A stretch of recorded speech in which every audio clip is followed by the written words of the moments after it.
ஆடுகளின் பின்னே ஓடுவதுதான் ஒரு மேய்ப்பர்.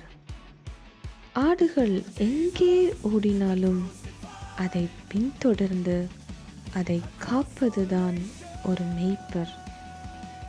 Jesus the crucified across all nations ஊழியங்கள் வழங்கும் மேய்ப்பரின் அன்பு, த shepherd's love.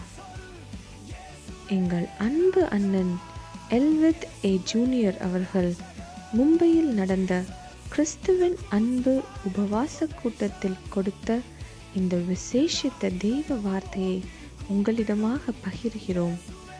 பார்த்து தேவ அன்பினால் நிரப்பப்பட்டு பிறரிடம் பகிர்ந்து அவர்களும் பயனடைய செய்யுங்கள். இதோ உங்களுக்காக மேய்ப்பரின் அன்பு, the shepherd's love. Jesus, the crucified across all nations. Thank you, Jesus. ஆண்டவரே, உமக்கு நாங்கள் நன்றி செலுத்துகிறோம். ஆண்டவரே, அப்பா, எங்கள் மத்தியில் அசைவாடி கொண்டிருக்கிற ஆண்டவரே, உமக்கு நாங்கள் நன்றி செலுத்துகிறோம்.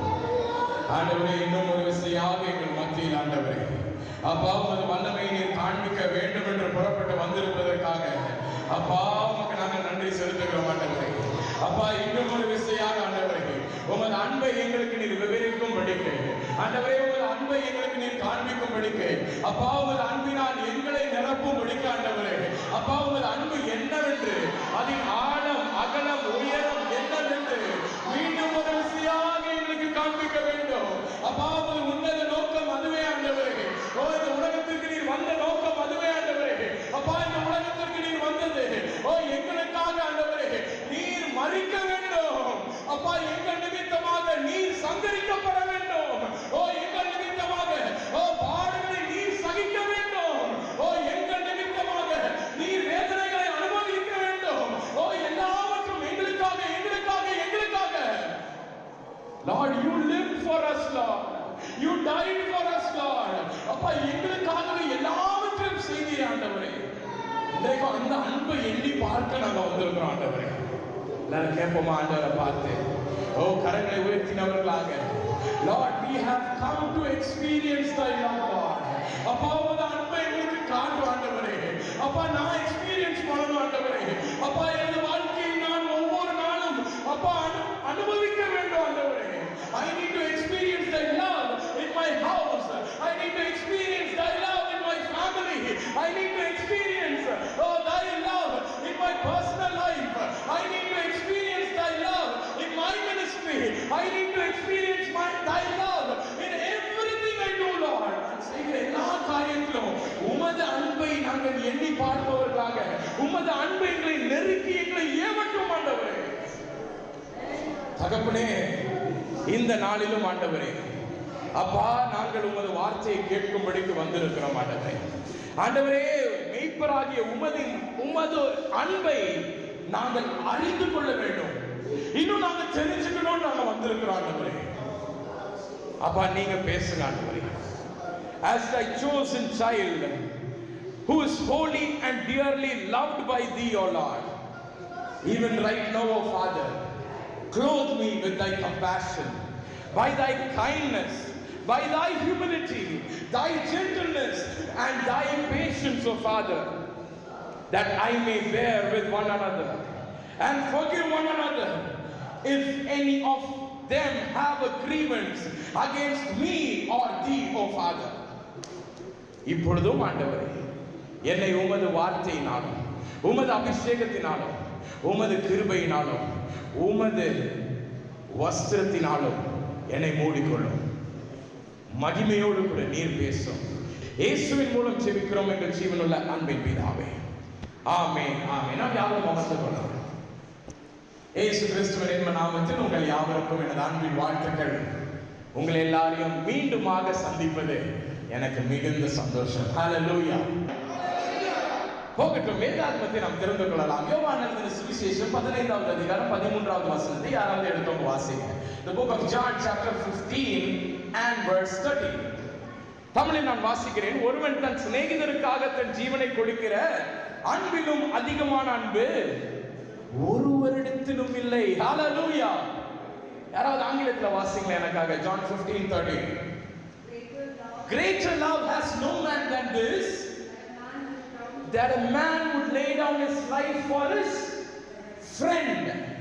தனது சிநேகிதருக்காக அன்பை கொடுக்கிற ஒரு that love, it is incomparable, the Bible says. Hallelujah. அப்படிப்பட்ட அன்பு இந்த உலகத்துல கிடையவே கிடையாது. அன்புன்னு சொன்னாலே என்ன ஆகும்? ஒரு சம்பவம் எனக்கு ஞாபகம். என்ன சம்பவம் பார்த்தீங்கன்னா, ஒரு அப்பா ஒரு ரயில்வேல வேலை பார்த்துட்டு இருந்தாங்க. அப்போ அவருடைய ஒரே மகன் என்ன செஞ்சானா, அவர் ட்ராக்ல விளையாடி கொண்டு இருந்தான். அப்போ பார்த்தீங்கன்னா, இப்போ நம்ம பார்க்கறது போல ரொம்ப சொபிஸ்டிகேஷன்ஸ்லாம் அந்த காலத்தில் கிடையாது. இப்போ தான் எல்லாரும் வயர்லெஸ் வச்சிருக்காங்க, ட்ரெயினை ட்ராக் பண்றாங்க, எங்க ட்ரெயின் வருது எல்லாத்தையும் பார்த்துக்கிட்டே இருக்காங்க. செகண்ட் டு செகண்ட் எந்த ஸ்டேஷன் தாண்டி இருக்கு எப்படி எல்லாமே தெரியுது. இவர் என்ன பண்ணுவாரா, அந்த பையனோடு கூட இருந்து கொண்டிருக்கும் பொழுது ட்ரெயின் தூரத்துல வர்றதுக்கு இவருக்கு இன்ஃபர்மேஷன் வந்துருவான். வந்தவங்க என்ன செய்வாரா, சிக்னலை மாற்றுவது தான் இவருடைய வேலை. அன்னைக்கு அந்த பையன் கேட்டானா, அப்பா அப்பா டெய்லி நீங்க பெரிய பெரிய ட்ரெயின் எல்லாம் இயக்க போறீங்களே, நான் இன்னைக்கு என்ன செய்யறேன், I want to accompany you. நான் என்ன செய்யறேன், உங்களோட கூட நான் புறப்பட்டு வரேன். எப்படி என்னதான் வேலை பார்க்குறீங்கன்னு நான் பார்க்க வரேன். இந்த அப்பாவும், அப்பா நான் பெரிய வேலையில இருக்கிறேன், சென்ட்ரல் கவர்மெண்ட் உத்தியோகம், கவர்மெண்ட் ஜாப், நீ வா நான் கூட்டிட்டு போறேன் அப்படின்னு போறேன். ஒரு பிரிட்ஜ் பக்கத்துல இவருக்கு ஒரு ஸ்டால் ஒன்று இருந்துச்சா, இவருக்கு ஒரு ஷெட். அந்த ஷெட்ல இருந்துதான் இவர் அந்த சிக்னல் இயக்கக்கூடிய ஒரு வேலையை அவர் பார்த்திருந்தார். அந்த ஷெட்ல அவர் நின்றுட்டு இருக்கும் போது இந்த பிள்ளை என்ன பண்ணிச்சான், அந்த பிரிட்ஜ்ல ட்ராக்ல என்ன செய்து கொண்டிருந்தா, he was playing. திடீர்னு அந்த வயர்லெஸ் சத்தம் வரலாம், ட்ரெயின் வந்து கொண்டிருக்குது. இவர் பார்க்கிறாரா, ட்ராக்ல யார் நின்றுருக்கா, தனது ஒரே மகன் நின்று கொண்டிருக்கான். பையனை ஓடிவான்னு சொன்னாரா, அவன் ட்ராக் மத்தியில நின்றுட்டு இருக்கான். இப்போ சிக்னல் இவர் இல்ல ரெட் போடணும்னு சொல்லிட்டா, வேகமா வந்து கொண்டிருக்க ட்ரெயின் அப்படியே சடன் பிரேக் போட்டுச்சுன்னா கம்பார்ட்மெண்ட்ஸ் எல்லாம் என்ன ஆயிடும், டிரேல் ஆகி தண்ணிக்குள்ள விழுந்துடும். என்ன ஆகுதுன்னு தெரியாது, பேசஞ்சர்ஸ் பாதிக்கப்பட்டுருவாங்க. Lots of catastrophe. பையனை இல்லாட்டா என்ன செஞ்சிடணும், வழி கொடுத்துடும். He was left in that kind of a position. என் அன்பு சகோதரனை சகோதரிகளே, அந்த அப்பா என்ன செய்திருப்பாரு, இன்றைக்கு நம்ம எல்லாரும் தாய்மார்களா இருக்கிறோம், தந்தைமார்களா இருக்கிறோம். நம்ம எல்லாரும் என்ன நினைப்போம், ஏன் ஒரே பேரான பிள்ளாரு, அந்த பிள்ளை எனக்கு என்ன வேணும், எனக்கு வேணும், அந்த பிள்ளை எனக்கு இருந்தா போதும்.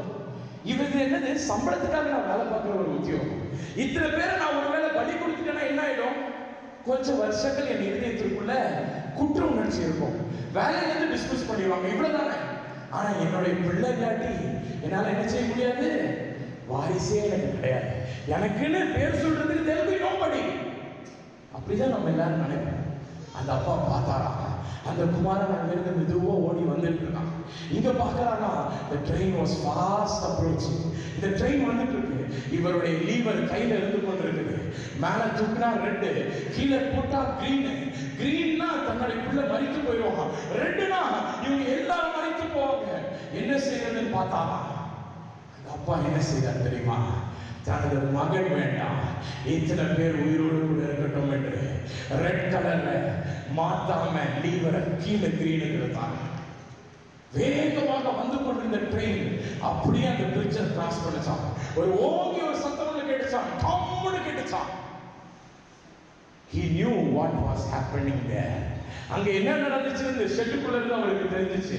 அங்க என்னமா நடந்துச்சு, ஷெட்டுக்கு வெளியில எட்டி பார்த்தாரா பாருங்க, சந்தோஷமா பிள்ளைகள் சிரித்து கொண்டு பேசிக்கொண்டு சந்தோஷமா சாப்பிட்டுட்டு ஓடிக்கிட்டு இருந்தாங்களா அந்த ட்ரெயின்ல. அப்பா அம்மா சந்தோஷமா சிரிச்சாங்களா, அம்மா அம்மா சந்தோஷமா சிரிச்சாங்களா. இந்த மனிதரை பார்த்து நிறைய பேர் டாட்டா காட்டினாங்க ட்ரெயின்ல இருந்து. ஆனா இந்த மனிதர் ட்ரெயின் கிராஸ் ஆனவரை பார்த்தா, அங்கே ஒரு சரீரம் பிஞ்சு போன நிலைமையில ஒரு பிஞ்சு சரீரம் கிடந்ததா. ஒரு உலக பிரகாரமான ஒரு அப்பாவே இந்த உலகத்துல இருக்கிற ஜனங்க உயிரோடு கூட இருக்கணும்ட்டு தனது பிள்ளையை பலி கொடுப்பாருன்னா இந்த உலகத்தில் இருக்கிற நம்ம எல்லாரும் மீட்படைய வேண்டும் என்று நமக்காக தனது ஒரே பேரான குமாரனை மரிக்க ஒப்பு கொடுத்தவரின் அன்பு எவ்வளவு மிகையான ஒரு அன்பு. ஹல்லேலூயா. இன்றைக்கு உலக பிரகாரமா இருக்கிற ஒரு மனுஷன், he is just a worldly father who loved his child for maybe like 5-6 years. வெறும் 5 வருஷம் இணைந்த ஒரு ஐக்கியத்துல, இணைந்த ஒரு பாசத்துல, இணைந்த ஒரு ரிலேஷன்ஷிப்ல அவ்வளவு அன்பு தம் பிள்ளைகளை கொடுப்பாங்கன்னா, காலமாக யுக யுகமாக இந்த பூமி தொடங்கின நாள் முதல், பூமி சிருஷ்டிக்கப்படும் முன்பதாகவே, even before the foundation of the world, நானும் என் பிதாவும் ஒன்றாக இருக்கிறோம் என்று சொன்ன அதே இயேசுவானவரை நமக்காக அவர் எப்படி கொடுக்கிறாரு பாருங்க. அப்படியே கொடுத்துட்டாரு. He just gave it just like that. அன்றைக்கு அந்த பிள்ளை பார்த்துச்சா, நம்ம அப்பா என்ன பண்ணிடுவாங்க, எப்படியாவது நம்மளை காப்பாற்றிடுவாங்க. இயேசுவானவர் வானத்தை பார்த்து சொல்றாரு பாருங்க, பிதாவே உமக்கு சித்தம் இருந்தால் இந்த பாத்திரம் என்னை விட்டு நீங்க கூடுமானால் நீங்க இப்படி செய்யலாம். அவர் என்ன கேட்கிறாரு, எப்படியாவது just understand the pain behind that word. நம்ம எல்லாரும் அதை வாசிக்கும் போது என்ன நினைப்போம், ஆண்டவருடைய சித்தத்தை செஞ்சாருங்க. கிடையாது. He was a man at that point. அவர் தெய்வமாய் இருந்தாலும் அவர் மனுஷ ரூபம் எடுத்தபடியால் அந்த நேரத்தில் அவருக்குள்ளாக மனித இமோஷன்ஸ் இருந்துச்சு.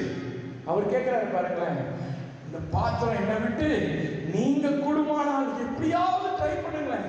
அந்த பிள்ளை பார்த்து சொல்லிருக்கோம், அப்பா எப்படியாவது நீ காப்பாத்திருங்கப்பா, அப்பா உங்களோட கூட இன்னும் கொஞ்ச நாள் வாழணும்ப்பா. Daddy, I must live with you. Don't let me die. Save me, Dad. Help me, Dad. அப்படிதான் கத்திருக்கோம் அந்த பிள்ளை. இயேசுவானவர் அப்படிதான் சொல்றாரு பாருங்க, இந்த பாத்திரம் எப்படியாவது நீங்க கூடுமானால் நீங்க இப்படி செய்யும். ஆயினும் என்னது என் சித்தம். அந்த பிள்ளை நினைச்சிருப்பான், நம்ம அப்பா நம்மளை இது பண்ணிட்டாங்கன்னா, காப்பாத்திட்டாங்கன்னா அப்பாவுடைய லைஃப் போயிடுமே. இன்றைக்கு பிரியமானவர்களே, இயேசுவானவர் அப்படியாக பிதாவானவரின் சித்தத்தை செய்து நம்மில் அன்பு கூர்ந்திருக்கிறார். ஹல்லேலூயா. That is the love of the Father. அந்த கர்த்தருடைய அன்பு, இயேசுவை நம்ம மீது வைத்திருக்க அன்பு அதுதான். ஒருவேளை நீங்க நினைக்கலாம், இந்த குமாரன் அவன் தெரியாம மரிச்சிட்டான், ஆனால் இயேசுவானவர் தெரிஞ்சுதான் மரிச்சார். இந்த பிள்ளை ஒருவேளை அந்த பச்சில வயசுல அவன் அந்த சிச்சுவேஷன்ஸ் எல்லாம் அவனுக்கு தெரியாம he might have just died, but Jesus knew the outcomes. Jesus knew our sins. Jesus knew what he was dying for. நமக்காக மரிக்கிறோம்னு தெரிஞ்சவர் என்ன செய்றாரு, அவர் மரிக்கிறவராக இருக்கிறார். ஹல்லேலூயா. இன்றைக்கு அன்பு சகோதரனே சகோதரிகளே, அதுதான் வேதம் இந்த இடத்துல அழகாக சொல்லுகிறது. ஒருவன் தன் சிநேகிதருக்காக தன் ஜீவனை கொடுக்கிற அன்பிலும் அதிகமான அன்பு வேறொன்றும் இல்லை. ஹல்லேலூயா. அன்பு சகோதரி சகோதரி, இன்றைக்கும் அந்த அன்பை குறித்து தான் நாம் இன்றைக்கு தியானிக்க போகிறோம். ஹல்லேலூயா. வேதத்தை நாம் தெரிந்து கொள்ளுங்கள். லூக்கா எழுதின சுவிசேஷம் 15வது அதிகாரம் 4 to 6 வரை உள்ள வசனங்களை நீங்க திருப்பிக் கொள்ளுங்க. The book of Luke chapter 15 verses 4 to 6. இந்த இடத்துல நீங்க பாத்தீங்கன்னா வேதம் அழகாக சொல்லுகிறது, ஒரு மெய்ப்பனை குறித்தும் ஒரு ஆட்டுக்குட்டியை பற்றியும் வேதம் சொல்லுகிறது. ஆதி நாட்கள்ல பாத்தீங்கன்னா கிழக்கு தேசங்கள்ல அவங்களுடைய வேலையை என்னவா, ஆடு மேய்ப்பது மட்டும்தான் அவங்களுடைய வேலை. The scholars say that the occupation of ancient East was shepherd. Shepherding தான், sheep rearing தான் ஒரு ஆக்குபேஷன் சொல்றாங்க. இந்த sheep rearingன்றது நம்ம எல்லாரும் நினைக்கலாம் அது ஒரு பயங்கரமான ஈஸியான டாஸ்க் அப்படின்னு. ஆடு மேய்ப்பது ஈஸியான டாஸ்க். ஏன்னா சின்ன வயசுல இருந்தே நமக்கு என்ன சொல்லி கொடுத்துருக்காங்க, படிப்பு எல்லாம் என்ன பண்ணிருக்கோம், ஒரு 2 ஆடை வாங்கி கொடுக்குறேன், 2 மாடை வாங்கி கொடுக்குறேன், மேய்ச்சிட்டு போன்றாங்க. ஆமாவா இல்லையா? ரொம்ப ஈஸியான டாஸ்க். அறிவே இல்லாதவன் கூட என்ன பண்ணிடுவான், ஆடு மேய்ச்சிடலாம் அப்படின்றாங்க. கிடையாது. அதுல எவ்வளவு பெரிய பெரிய சீரியஸான விஷயங்கள் இருக்குன்னு இன்னைக்கு நம்ம தியானிக்க போறோம். ஹல்லேலூயா. போகட்டும். ஆடு மேய்ப்பது இந்த இடத்துல நீங்க பார்க்கலாம், ஒரு shepherd, he has to personally know each and every sheep who is entrusted into his care. அவனுக்கு கீழாக இருக்கிற ஒவ்வொரு ஆட்டையும் என்ன செய்வானா, அவன் அன்போடு கூட பார்த்துக் கொள்ள வேண்டும். ஆட்டுக்கு ஒரு சின்ன பிரச்சனைனாலும் இம்மீடியட்டாக யார் செயல்பட வேண்டும்? இந்த இடத்துல இந்த மேய்ப்பன் செயல்பட வேண்டும் என்று வேதம் சொல்லுகிறது. இன்றைக்கும் அந்த ஆடோடு கூட எப்படி அந்த மேய்ப்பன் ஒரு நெருங்கிய ஒரு ஐக்கியத்தில் இருக்கிறான், நெருங்கிய ஒரு இணைப்போடு கூட இருக்கிறான் என்பதை குறித்து தான் இன்றைக்கு நாம் தியானிக்கவிருக்கிறோம். இந்த நாளிலும் எனது செய்தியுடைய தலைப்பு மேய்ப்பனின் அன்பு என்று பார்க்கிறோம். ஹல்லேலூயா. வேதாகமத்தில் பார்க்கலாம், முதலாவதாக அந்த மேய்ப்பன் எப்படிப்பட்ட அன்பை அவன் விவரிக்கிறான் என்றால், வேதம் சொல்லுகிறது it is a love which finds the sheep. முதலாவதாக இந்த அன்பு அந்த ஆட்டுக்குட்டியை தேடி கண்டுபிடிக்கிற ஒரு அன்பாக இருக்கிறது. ஹல்லேலூயா. இந்த ஆட்டுக்குட்டி யாருமா? இந்த ஆட்டுக்குட்டி ஒரு இடத்துல இருக்கிற குட் ஆட்டுக்குட்டி கிடையவே கிடையாது. எத்தனை பேர் வீட்டுல பெட் வளர்க்கணும்னு ஆசைப்பட்டிருக்கீங்க? இல்லாவிட்டால் நம்ம வீட்டுல சின்ன குழந்தைங்க இருக்காங்களே, அவங்க மழலை வயதுல இருக்கும்போது நடக்கிற அந்த பருவம் நம்ம வீட்டுல இருக்கும்போது நீங்க பார்த்துருந்தீங்கன்னா தெரியும், அது ஒரு பயங்கர டீடியஸான டஃப்பான ஒரு face. I remember back in the day when Elsie was born, she used to just run around. அவ தவிழ்ந்து அவ நடக்க ஆரம்பிச்ச நாட்கள்ல எல்லா இடமும் ஓடுவான். I still remember an incident. ஊர்ல ஒரு நாள் இருந்து கொண்டிருக்கும் பொழுது மொட்டை அடிச்சுட்டு வந்திருக்கோம். அவளுக்கு முதல் மொட்டை அவளுக்கு போட்டிருக்கோம். போட்டோன்னு என்ன சொல்லிட்டாங்கன்னா, எங்கேயாவது போய் அவ இடிச்சுட்டான்னா தலையில இருந்து பொலப்பொலன்னு ரத்தம் வந்துடும், கேர்ஃபுல்லா பத்திரமா வச்சுக்கன்னு ஊர்ல எல்லாரும் சொல்லிட்டாங்க. பட் திஸ் ஒன் ஓடிக்கிட்டே இருக்கும். ஒரு நாள் என்ன நடந்துச்சுன்னா, ஓடி வந்தா பாருங்க, அவளை நான் பிடிக்கலன்னா அன்னைக்கு அவன் மண்டை நேர போய் செவுத்துல அடிச்சிருக்கான். அவ்வளவு ஃபோர்ஸ்ல வேகமா ஓடி வந்து she couldn't control her run. நான் என்ன செய்தேன், அவளுடைய டி-ஷர்ட்டை பிடிச்சி அப்படியே ஒரு இழுத்து ஒன்று வச்சேன். எங்க பாட்டியை remember my late பாட்டியம்மா, she ran and came and said, don't kill my great granddaughter. என்னுடைய பூட்டி என்னது பூட்ட பேத்தியை கொன்றாதா அப்படின்னு நேரா விழுத்தாங்க. That is a bond of a shepherd and the sheep. இந்த shepherd என்ன தெரியுமா செய்றாரு? அந்த sheep எங்க இருக்குதோ அதை பார்த்துக்கிட்டே இருக்கிறாரு. அது நடக்கிற இடத்துலயும் அந்த shepherd கண்ணு இருக்குது, அவர் ஓடுற இடத்துல அந்த shepherd கண்ணு இருக்குது. அந்த sheep என்ன பண்ணிக்கிட்டு இருக்கு, அந்த shepherd will be fully aware and fully அந்த நேரத்துல அவைலபிளா இருப்பாரு for the sheep. ஆண்டவர் என்ன தெரியுமா செய்றாரு? ஆண்டவருடைய அன்பு அப்படிப்பட்ட ஒரு அன்பு தான். அது என்ன செய்யுது தெரியுமா? நம்மளை தேடி பார்க்குது, நம்ம எங்க இருக்கோன்ட்டு நம்ம மீது நோக்கமா இருந்து கொண்டே இருக்கு. நம்ம ஒருவேளை நினைச்சுக்கலாம், இது ஆண்டவருக்கு இந்த மேட்டர்லாம் தெரியாம இருக்கும், ஆண்டவருக்கு இந்த காரியம் மறைக்கப்பட்டிருக்கும், உலகத்துல அவர் 1008 வேலை இருக்குது, அவர் என் மேல எங்கெங்க பார்வையோடு இருக்கிறாரு. இப்படியாக அநேக சிந்தைகள் உங்களுக்குள்ளாக இருந்தாலும் சரி, பிரியமானவர்களே, இன்றைக்கு நான் ஒரு காரியத்தை சொல்கிறேன். அவர் அன்பு உங்களை தேடுகிற ஒரு அன்பாக இருக்கிறது. அவருடைய அன்பு உங்களை அது தேடி கண்டடைகிற ஒரு அன்பாக இருக்கிறது. Hallelujah. When you are deep in sin, this love is searching for you. When you are so far away from the Lord, this love is searching for you. When you think that the Lord has forgotten you and you have moved into some other realm, this love is keeping on to searching for you. Hallelujah. நீங்க மாறி போனாலும் இந்த அன்பு அது என்றைக்கும் மாறாத ஒரு அன்பு. ஹல்லேலூயா. அது உங்களை தேடிக்கிட்டே இருக்கிற ஒரு அன்பு. ரோமர்கள் நிருபம் 5வது அதிகாரம் 8ஆம் வசனம் சொல்லுகிறது, நாம் பாவிகளாய் இருக்கையில் கிறிஸ்து நமக்காக மரித்ததினாலே தேவன் நம்மேல் வைத்த தமது அன்பை அவர் என்ன செய்தார்? விளங்க பண்ணினார். When we are yet sinners, Christ died for us. The Bible doesn't say when we are trying to come out of sin, Christ died for us. கிடையாது. நாம் பாவிகளாய் இருக்கையில் கிறிஸ்து நமக்காக மரித்தார். நாம் துரோகிகளாய் இருக்கையில் கிறிஸ்து நமக்காக மரித்தார். நம்ம வேற ஒரு இடத்துல இருக்கிறோம், ஆண்டவர் நம்மை தேடி இழுத்து கொண்டு வருகிற ஒரு அன்பை வைத்திருக்கிறார். ஹல்லேலூயா. என் அன்பு சகோதரனே சகோதரிகளே, உபாகமத்தின் புஸ்தகம் 30வது அதிகாரம் 4ஆம் வசனம் சொல்லுகிறது, உன்னுடையவர்கள் வானத்தின் கடையான திசை மட்டும் துரத்துண்டிருந்தாலும் உன் தேவனாகிய கர்த்தர் அங்கே இருக்கிற உன்னை கூட்டி அங்கிருந்து உன்னை கொண்டு வந்தேன் என்று வேதம் சொல்லுகிறது. Hallelujah.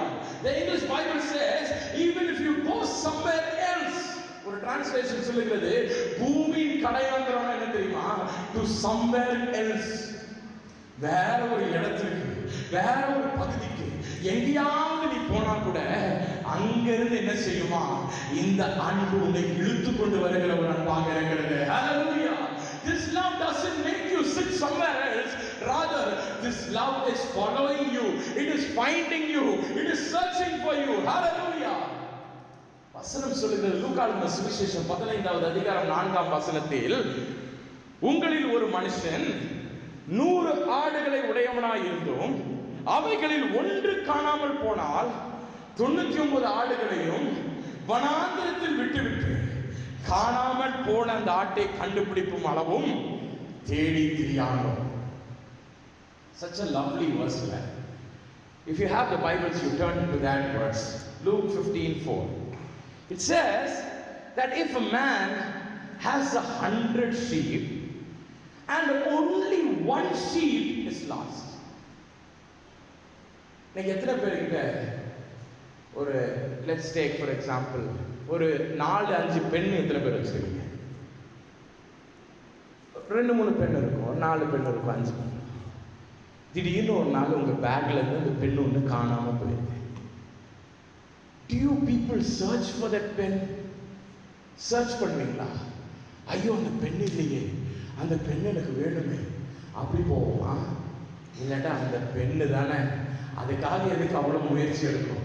ஒரு 10 rupees கொடுத்தா என்ன பண்ணிடலாம்? You'll get a new pen. 100 pens இருக்கு. Imagine you've got 100 pens and one pen, if it is lost, will you at least know that you have lost that pen? உங்களுக்கு தெரியவாது செய்யுமா அந்த பெண்ணு காணும்னு? தெரியாது. பட் ஹியர் இந்த ஷெப்பர்டு பாருங்க, அவர் அந்த ஷீப்போடு எவ்வளவு ஐக்கியப்பட்டிருக்காரு பாருங்க. 100 ஆடும் எங்க இருக்குன்னு அவர் டெய்லி பார்த்துக்கிட்டே இருக்காரு. அந்த 100 ஆட்டுல ஒத்த ஆடு காணாம போயிடுச்சு. சரி ஒண்ணு தானே, எங்கேயோ போய் தொலைது, மிச்சம் 99 ஆடு இருக்குல்ல, நான் 99 ஆடை இன்னும் பத்திரமா பாத்துக்கிறேன், இன்னும் நிறைய சிசிடிவி கேமரா வைக்கிறேன், இன்னும் நல்லா ஃபென்சிங் போடுறேன், இன்னும் நல்லா அது மேல அன்பு வைக்கிறேன், இன்னும் நல்லா என்னைய பேடி பாத்துக்கிறேன். ஒண்ணு ஆடு போனா என்ன, இந்த 99 நான் பத்திரமா வச்சுக்கிறேனே.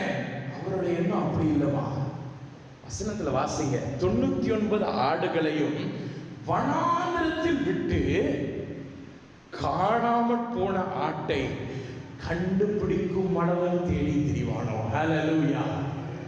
இது 99 ஆடு அதை நல்லா சேவ் பண்ணிட்டு, அதுக்கப்புறம் நல்லா அதுக்கு சாப்பாடு கொடுத்துட்டு, டின்னர் கொடுத்துட்டு, தட்டி தூக்க வச்சுட்டு, திருப்பி நான் ஓடி போய் அந்த ஒத்த ஆடை பார்க்கறேன்னு சொல்லல.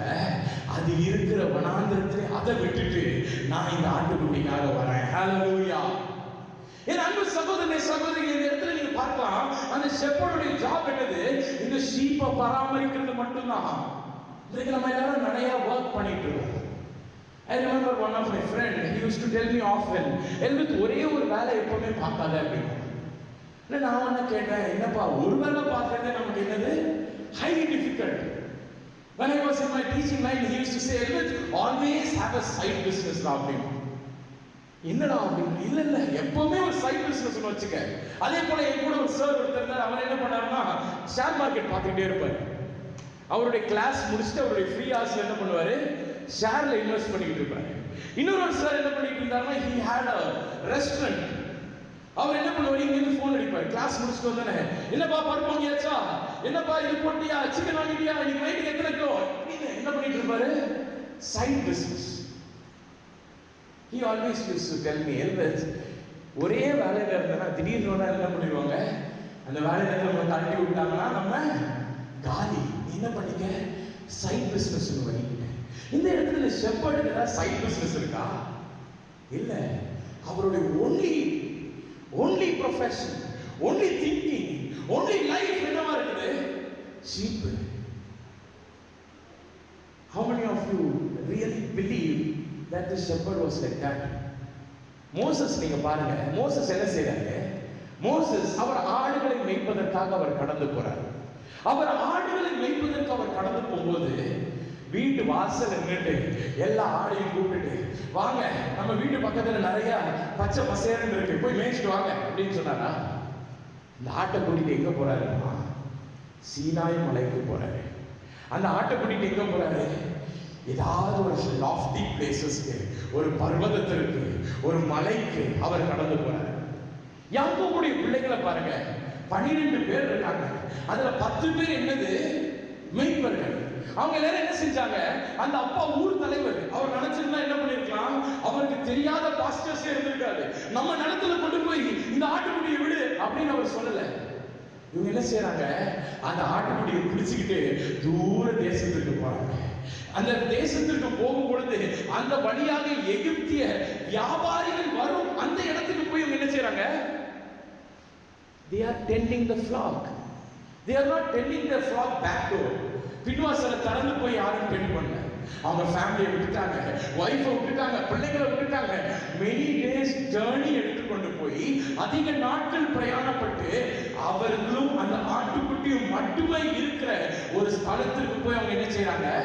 ஆடுகளை மேய்ச்சலுக்கு உண்டாக்குகிறார்கள். ஹalleluya.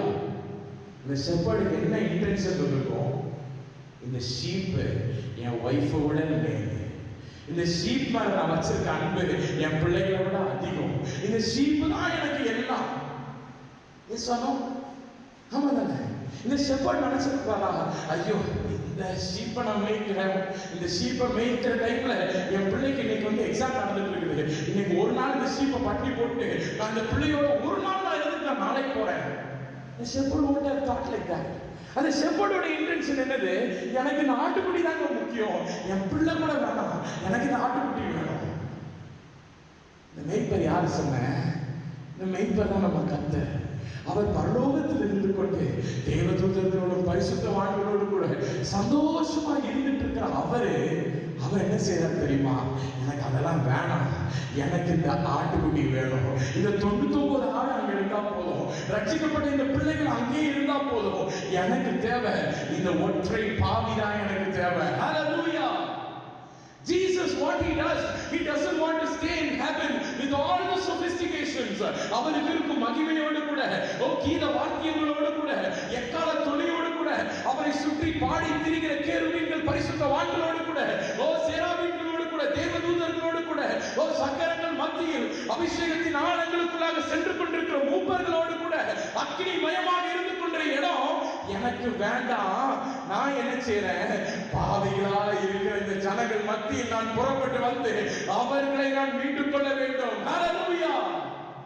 Jesus did not want to be there. கர்த்தருக்கு அங்க இருக்கணும்னு ஆசையே இல்லை, அந்த ஷெப்பர்டுக்கு வீட்டுல இருக்கணும்னு ஆசையே இல்லை. ஷெப்பர்ட்ஸ் குறித்து சொல்றாங்க, அவங்க வீட்டுல இருக்கனால கொஞ்ச நாள் தான். Just like how Jesus was there only for a few days. இன்றைக்கு we don't talk about Jesus who was in heaven. Can someone tell me what Jesus was before the book of Matthew? மத்தேயுக்கு முன்பதாக இயேசுவானவர் பத்தி ஏதாவது ஒரு கதை இருக்குதா? ஏதாவது ஒரு சரித்திரம் இருக்குதா? ஏதாவது ஒரு லைஃப் எழுதி வச்சிருக்காங்களா? கிடையாது. யோவான் 1ஆம் அதிகாரத்துல தான் நமக்கு தெரியும், ஆதியிலே வார்த்தை இருந்தது, அந்த வார்த்தை தேவனிடத்தில் இருந்தது, அந்த வார்த்தை தேவனா இருந்தது. அவ்வளவுதான். சோ வார்த்தைன்றவர் கர்த்தருடைய ஒரே பேரான குமாரன் இயேசு. அவ்வளவுதான்.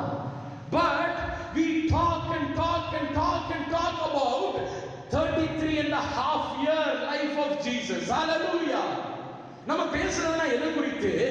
மெய்ப்பர் பூமிக்குள்ளாக இறங்கி வந்து ஆடுகளோடு இருந்த அந்த காரியத்தை தான் நம்ம விவரித்துக் கொண்டே இருக்கிறோம். ஹalleluya. அவருடைய லைஃப் என்ன தெரியுமாமா? To live among us. அவருடைய லைஃபே ஆட்டுக்குட்டிகளோட இருக்கிறதா? அவருடைய லைஃப் என்னவா இருக்குது? அந்த ஒரே ஒரு ஆடுதான். 99 ஆடு அவருக்கு முக்கியம் இல்லை. அவர் எதிர்பார்த்து வந்தது யார? உங்களையும் என்னையும் ஆகிய அந்த ஒரே ஒரு ஆட்டை. ஹalleluya. ஒருவேளை நீங்க காணாம போயிருக்கலாம். இன்றைக்கு நீங்க நினைக்கலாம், ஆண்டவரே உங்க நான் விட்டு ரொம்ப தூரம் போயிட்டேன், ஆண்டவரே உங்க விட்டு நான் ரொம்ப தூரம் போயிட்டேன். இன்றைக்கு can somebody bring me back? This is a love which finds you wherever you are. இந்த லவ் நீங்க எங்க இருந்தாலும் அது உங்களை தேடி பிடிக்கிற ஒரு அன்பு, அது உங்களை தேடி சேர்த்து கொள்ளுகிற அன்பு. நீங்கள் எவ்வளவு தூரம் கடந்து போயிருந்தாலும் அது உங்களை தேடி தன்னோடு கூட அன்பாக இருக்கிறது. பரத்தை விட்டு அவர் இறங்கி வருகிற ஒரு அன்பு. யோவான் எழுதின சுவிசேஷம் 19ஆவது அதிகாரம் 26, 27 யாராவது வாசிக்க கேட்போம். The book of John chapter 19 verses 26 and 27.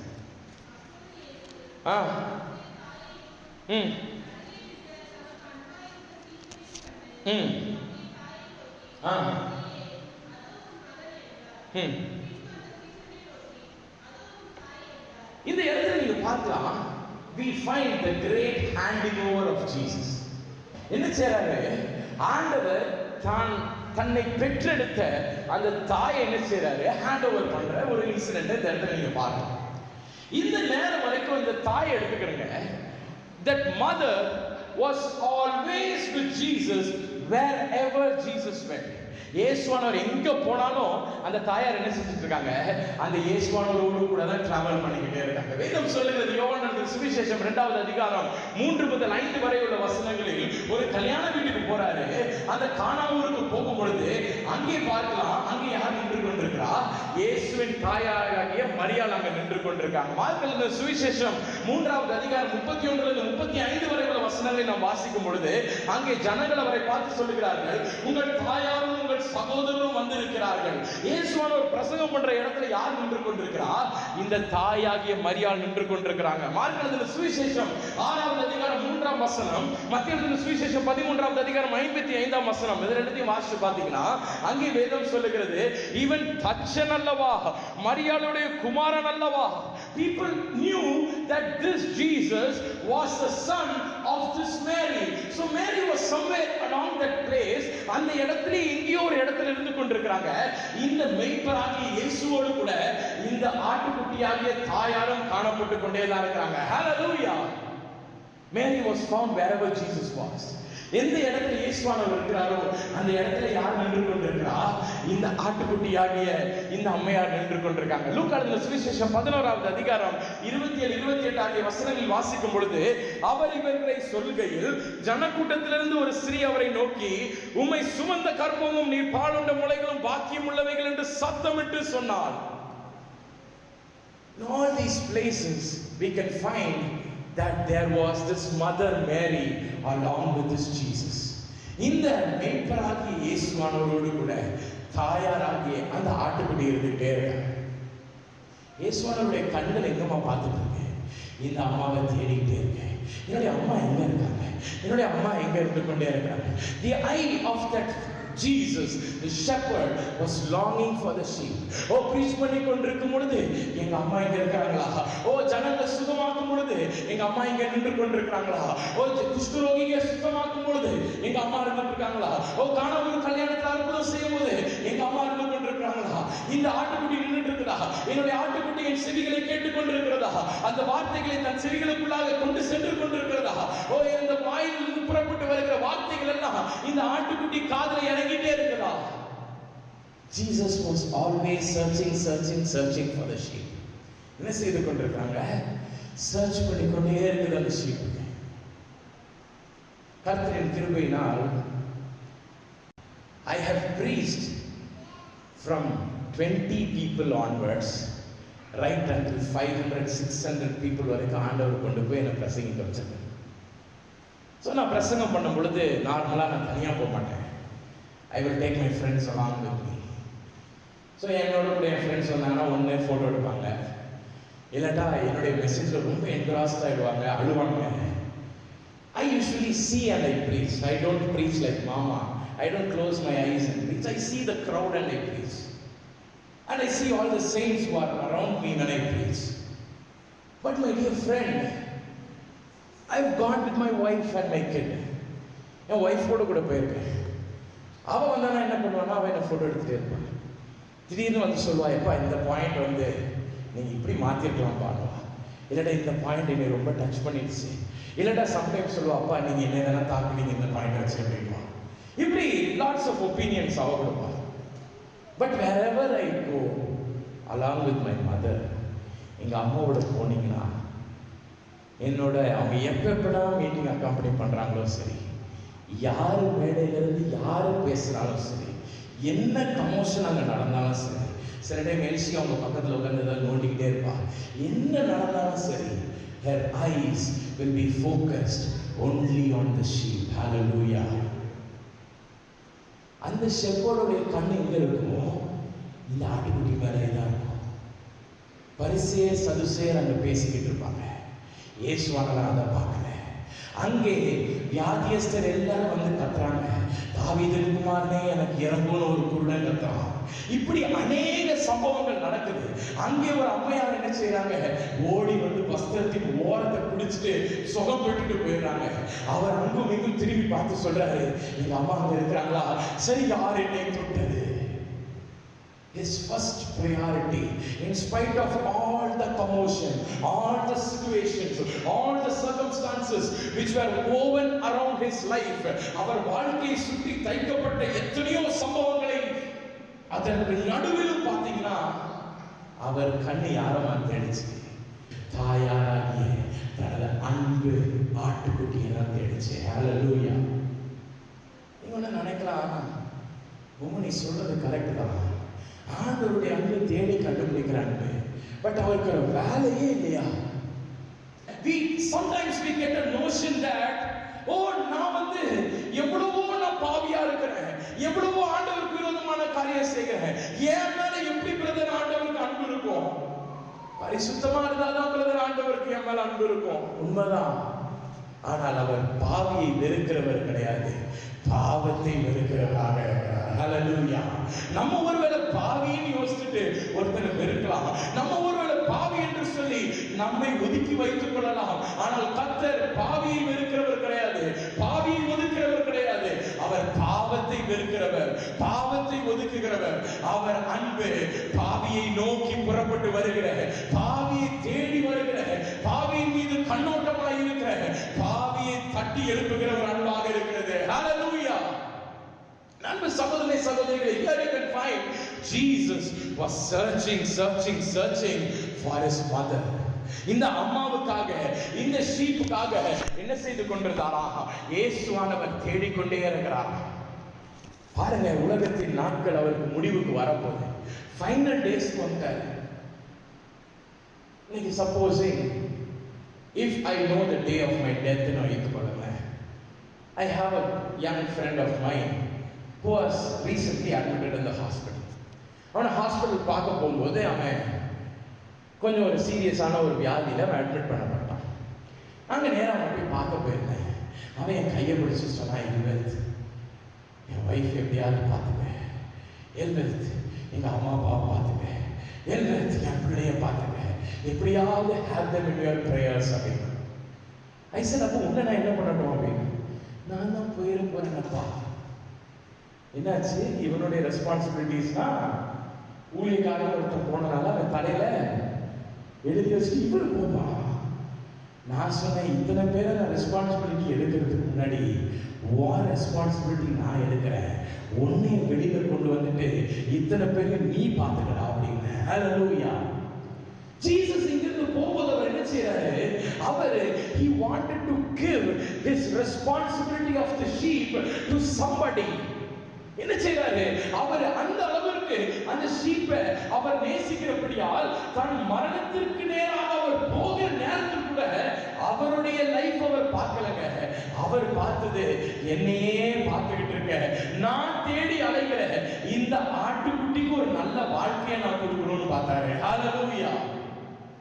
He was searching for that sheep even when he was hanging on the cross. அந்த சிலுவையில் அவர் தூக்கப்பட்ட பொழுது கூட அவர் தேடி திரிந்தது யாரு தெரியுமாமா? இந்த ஆட்டுக்குட்டியை, இந்த மரியாதை அவர் தேடிக்கொண்டிருந்தார். பாருங்க, வேதம் சொல்லுகிறது, மத்தேயு எழுதின சுவிசேஷம் 9வது அதிகாரம் 36ஆம் வசனத்தில், அவர் திரளான ஜனங்களை கண்டபோது அவர்கள் மேய்ப்பனில்லாத ஆடுகளைப் போல தொய்ந்து போனவர்களும் சிதறடிக்கப்பட்டவர்களுமா இருந்தபடியால் அவர்கள் மேல் அவர் என்ன செய்யறாரு? மனதுருகி. He was moved with compassion when he saw that these children are without a shepherd. மேய்ப்பனில்லாத ஆடுகளைப் போல தொய்ந்து போயிருக்காங்க. அம்மாவை பார்த்துருப்பாரு. அந்த ஆட்டுக்குட்டி இத்தனை நாள் எங்க இருந்துச்சு? இந்த ஆட்டு மெய்ப்பவனோடு கூட இருந்துச்சு. இந்த மெய்ப்பராகி இயேசுவானவரோடு கூட இந்த ஆட்டுக்குட்டி இருந்துச்சு. இன்னையோட என்ன ஆயிடுச்சு? மெய்ப்பன் இல்லாத ஆடுகளாக மாறிட்டாங்க. இன்னைக்கு நான் மறிச்சிட்டேன்னா என்ன ஆயிரும்? மெய்ப்பன் இல்லாம இவங்க போயிடுவாங்களே. மரியாதைக்கு என்ன யார் இருப்பா? யோவானுக்கு என்ன யார் இருப்பா? அவர் உடனே என்ன சொல்றாரு பாருங்க, யோவானே இங்க வாப்பா. John, come here. Let me give you my sheep to you. எனது ஆட்டுக்குட்டியாகிய மரியாதை உன் கையில கொடுக்கிறேன். அம்மா இங்க வாங்கம்மா, என்னுடைய ஆட்டுக்குட்டியாகிய யோவானை உங்ககிட்ட கொடுக்கிறேன். பாருங்க என்ன நடந்துச்சா? ஆவியானவர் கற்றுக் கொடுத்தார். அன்றைய தினம் என்ன நடந்ததுன்னு தெரியுமா? அன்றைய தினம் அவங்க 2 பேரையும் அவர் நீங்க போயிட்டு வாங்கன்னு சொன்னாராம் பாருங்க. That ass which carried the Lord, தேவனை சுமந்து சென்ற அந்த கோவேறு கழுதை அன்றைக்கு அங்க மேலே ஏறி வந்ததாம். எங்க வந்துச்சுமா? கல்வாரி மலைக்கு வந்துச்சு. யோவான் அந்த கழுதை குட்டியை பார்த்தாராம். பார்த்துட்டு என்ன இந்த கழுதை வந்திருக்கு? இயேசுவானவர் சொன்னார், அந்த கழுதையில ஏறி வீட்டுக்கு எங்க அம்மாவை கூட்டிட்டு போ. அந்த ஆட்டு மலையிலிருந்து இறங்குறது கூட தான் கால வச்சு இறங்கக்கூடாது. இந்த கழுதை மேல ஏறி அந்த ஆட்டுக்குட்டியை வீட்டுக்கு போட்டான். The Lord loves his sheep so much. தனது தோளின் மீது சுமக்கிற ஒரு இயேசுவானவர், ஒரு மெய்ப்பர், அந்த மெய்ப்பர் மரியாதை ஏறிக்கொண்டார்கள். யோவான் அந்த கழுதையை பிடித்துக் கொண்டு அவர்கள் இருவரும் அந்த மலையிலிருந்து கீழே இறங்கினார். கீழே இறங்கினதோடு கூட அவர் தனது ஏக்கத்தை அவர் நிறுத்தி கொள்ளவில்லை. அவர் கண்கள் அந்த அம்மாவை தொடர்ந்தே போச்சான். எங்க தொடர்ந்து போச்சுமா? மலையிலிருந்து இறங்கி அப்படியே குறுக்கு நெருக்குமா இருக்கிற அந்த சாலை வழியாக அந்த கண் பார்வை அப்படியே போச்சான். அந்த கண் அப்படியே போச்சான். இயேசுவானவர் தேடிக்கிட்டே இருந்தாங்க, என்னுடைய ஆடு பத்திரமா வீட்டுக்கு போதா? 2 ஆடுகளை நான் அனுப்பி விட்டுருக்கேன், அந்த ஆடு பத்திரமா வீட்டுக்கு போதா? ஒவ்வொரு நாளும் நாம் வெளியே சென்று வரும் பொழுது, நாம் கர்த்தருக்கு விரோதமாக இருந்தாலும் சரி, கர்த்தரோடு இருந்தாலும் சரி, whenever we go out and come, why are we coming home safe? It is not based on our good deeds. நாம் செய்கிற நற்கிரியினால கிடையாதுமா. கர்த்தருடைய கண்கள் நம் மீது நோக்கமாய் இருக்கிறபடியால். ஹalleluya. அது இறங்கி போது பாருங்க, அந்த கழுதை இறங்கி போச்சான். கழுதை இறங்கி போதுன்னு எப்படி போயிருக்காது? நல்லா 4-way லேன்ல நல்ல கார் ஊத்தி ரோடு அழகா போட்டு கழுதை டக்குன்னு இறங்கி போயிருக்காது. அது மேல ஒரு மலை மேல ஏறி வந்துருச்சுன்னா அது இறங்கும் போது இன்னும் டிஃபிகல்ட்டா இருந்திருக்கும். அந்த நேரத்துல கூட ஒரு சின்ன இடத்துல அந்த கழுதை சறுக்கிருந்தாலும் கூட இங்க யாருடைய இருதயம் துடித்திருக்கும்? அதை பார்த்து கொண்டிருக்கிற இயேசுவின் இருதயம் அது துடித்துக் கொண்டிருக்கும். ஹalleluya.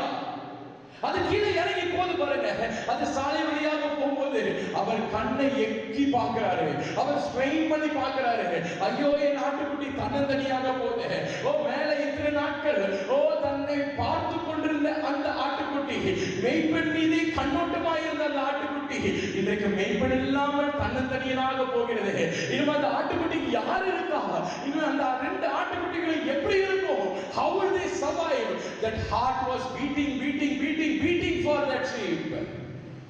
இன்றைக்கும் நீங்க கண்ணீர்ல இருந்தீங்கன்னா சரி, இன்றைக்கு நீங்க கவலையில இருந்தாலும் சரி, உங்களை பார்ப்பதற்கு யாரும் இல்லைன்னு நினைக்காதீங்க. ஒரு இருதயம் உங்களுக்காக அதை அடித்துக் கொண்டே இருக்கிறது. ஹalleluya. நீங்கள் இருக்கும் அந்த வேதனையான பாதையில் எனக்காக பேசுவதற்கு யாரும் இல்லையே, என்னை விசாரிப்பதற்கு ஒருவரும் இல்லையே, எனக்காக துடிக்கிறதுக்கு ஒரு இருதயம் இல்லையே நீங்க நினைக்காதீங்க.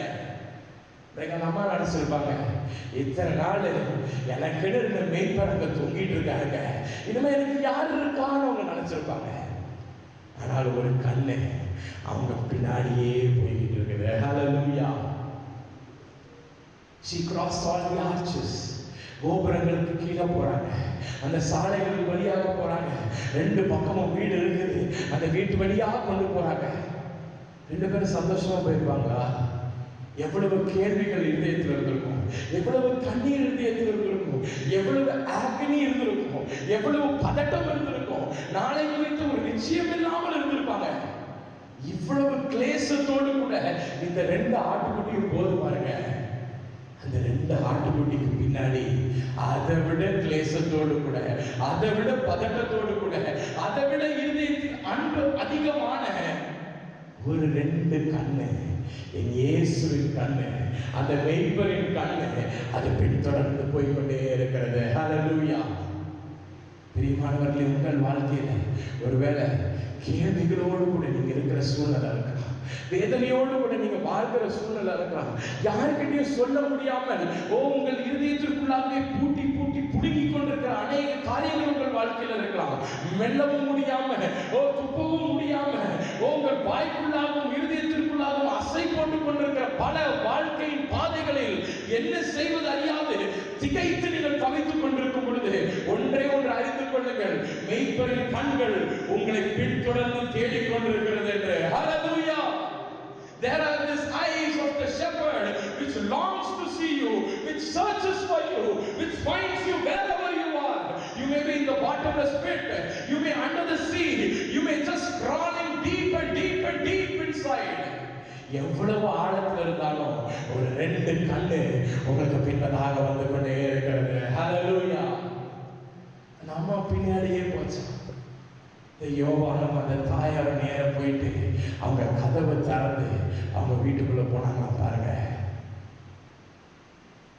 this Mount Calvary is not a place.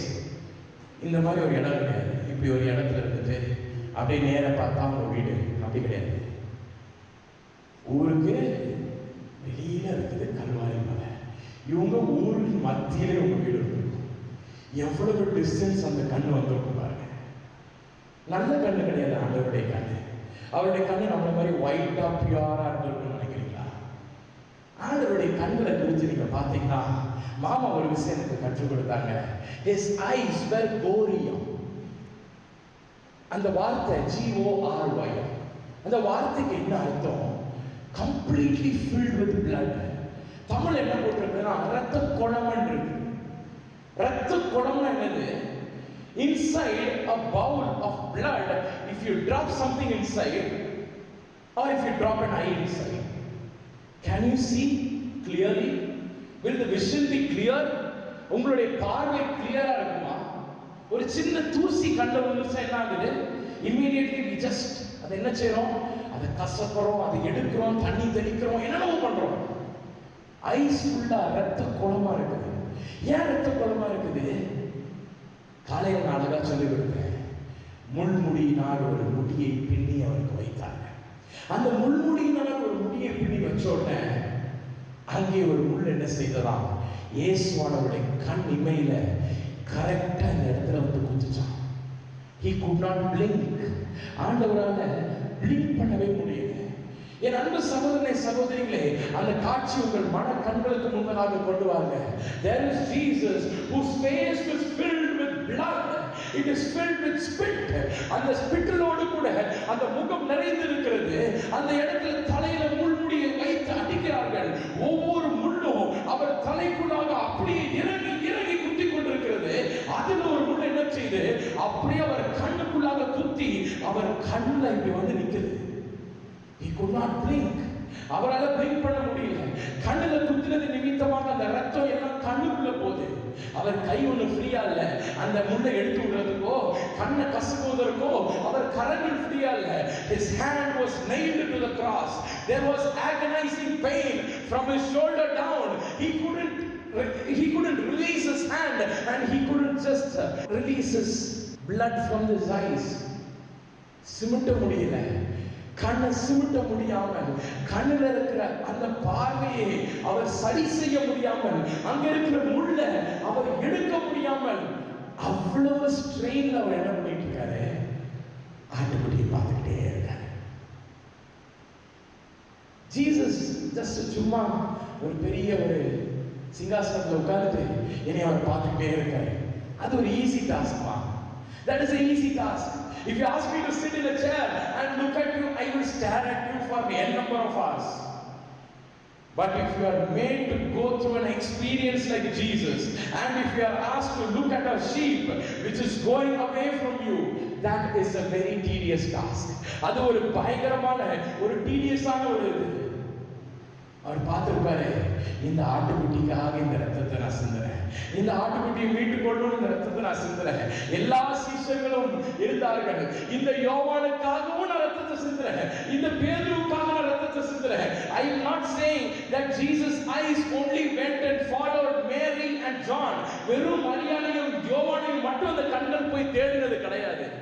அவர் கண்கள் பேதுருவையும் போய் பார்த்திருக்கோம், அவருடைய கண்கள் யாக்கோபையும் தேடி இருக்கும். என்ன மறுதலிச்சுட்டு பேதுரு எங்க போனான், பேதுரு எங்க போய் மாட்டிக்கொண்டான், என் பேதுரு எங்கே தொலைந்து விட்டான், அவனை நான் திரும்பி பார்த்தவுடன் அவன் இருதயத்தில் குத்தப்பட்டவனாக அவன் எங்கேயாவது போயிட்டானா, ஓ யூதாசை போல தன்னை வாழ்க்கையை முடித்துக் கொள்ள வேண்டும் என்று அவன் அப்படிப்பட்ட ஒரு எண்ணத்தில் போய் கொண்டிருக்கிறான். Where is my Peter? The eyes of the Lord, the love of Jesus was longing for Peter too. பேதுருவையும் அவர் தேடிக்கொண்டுதான் இருந்தார்.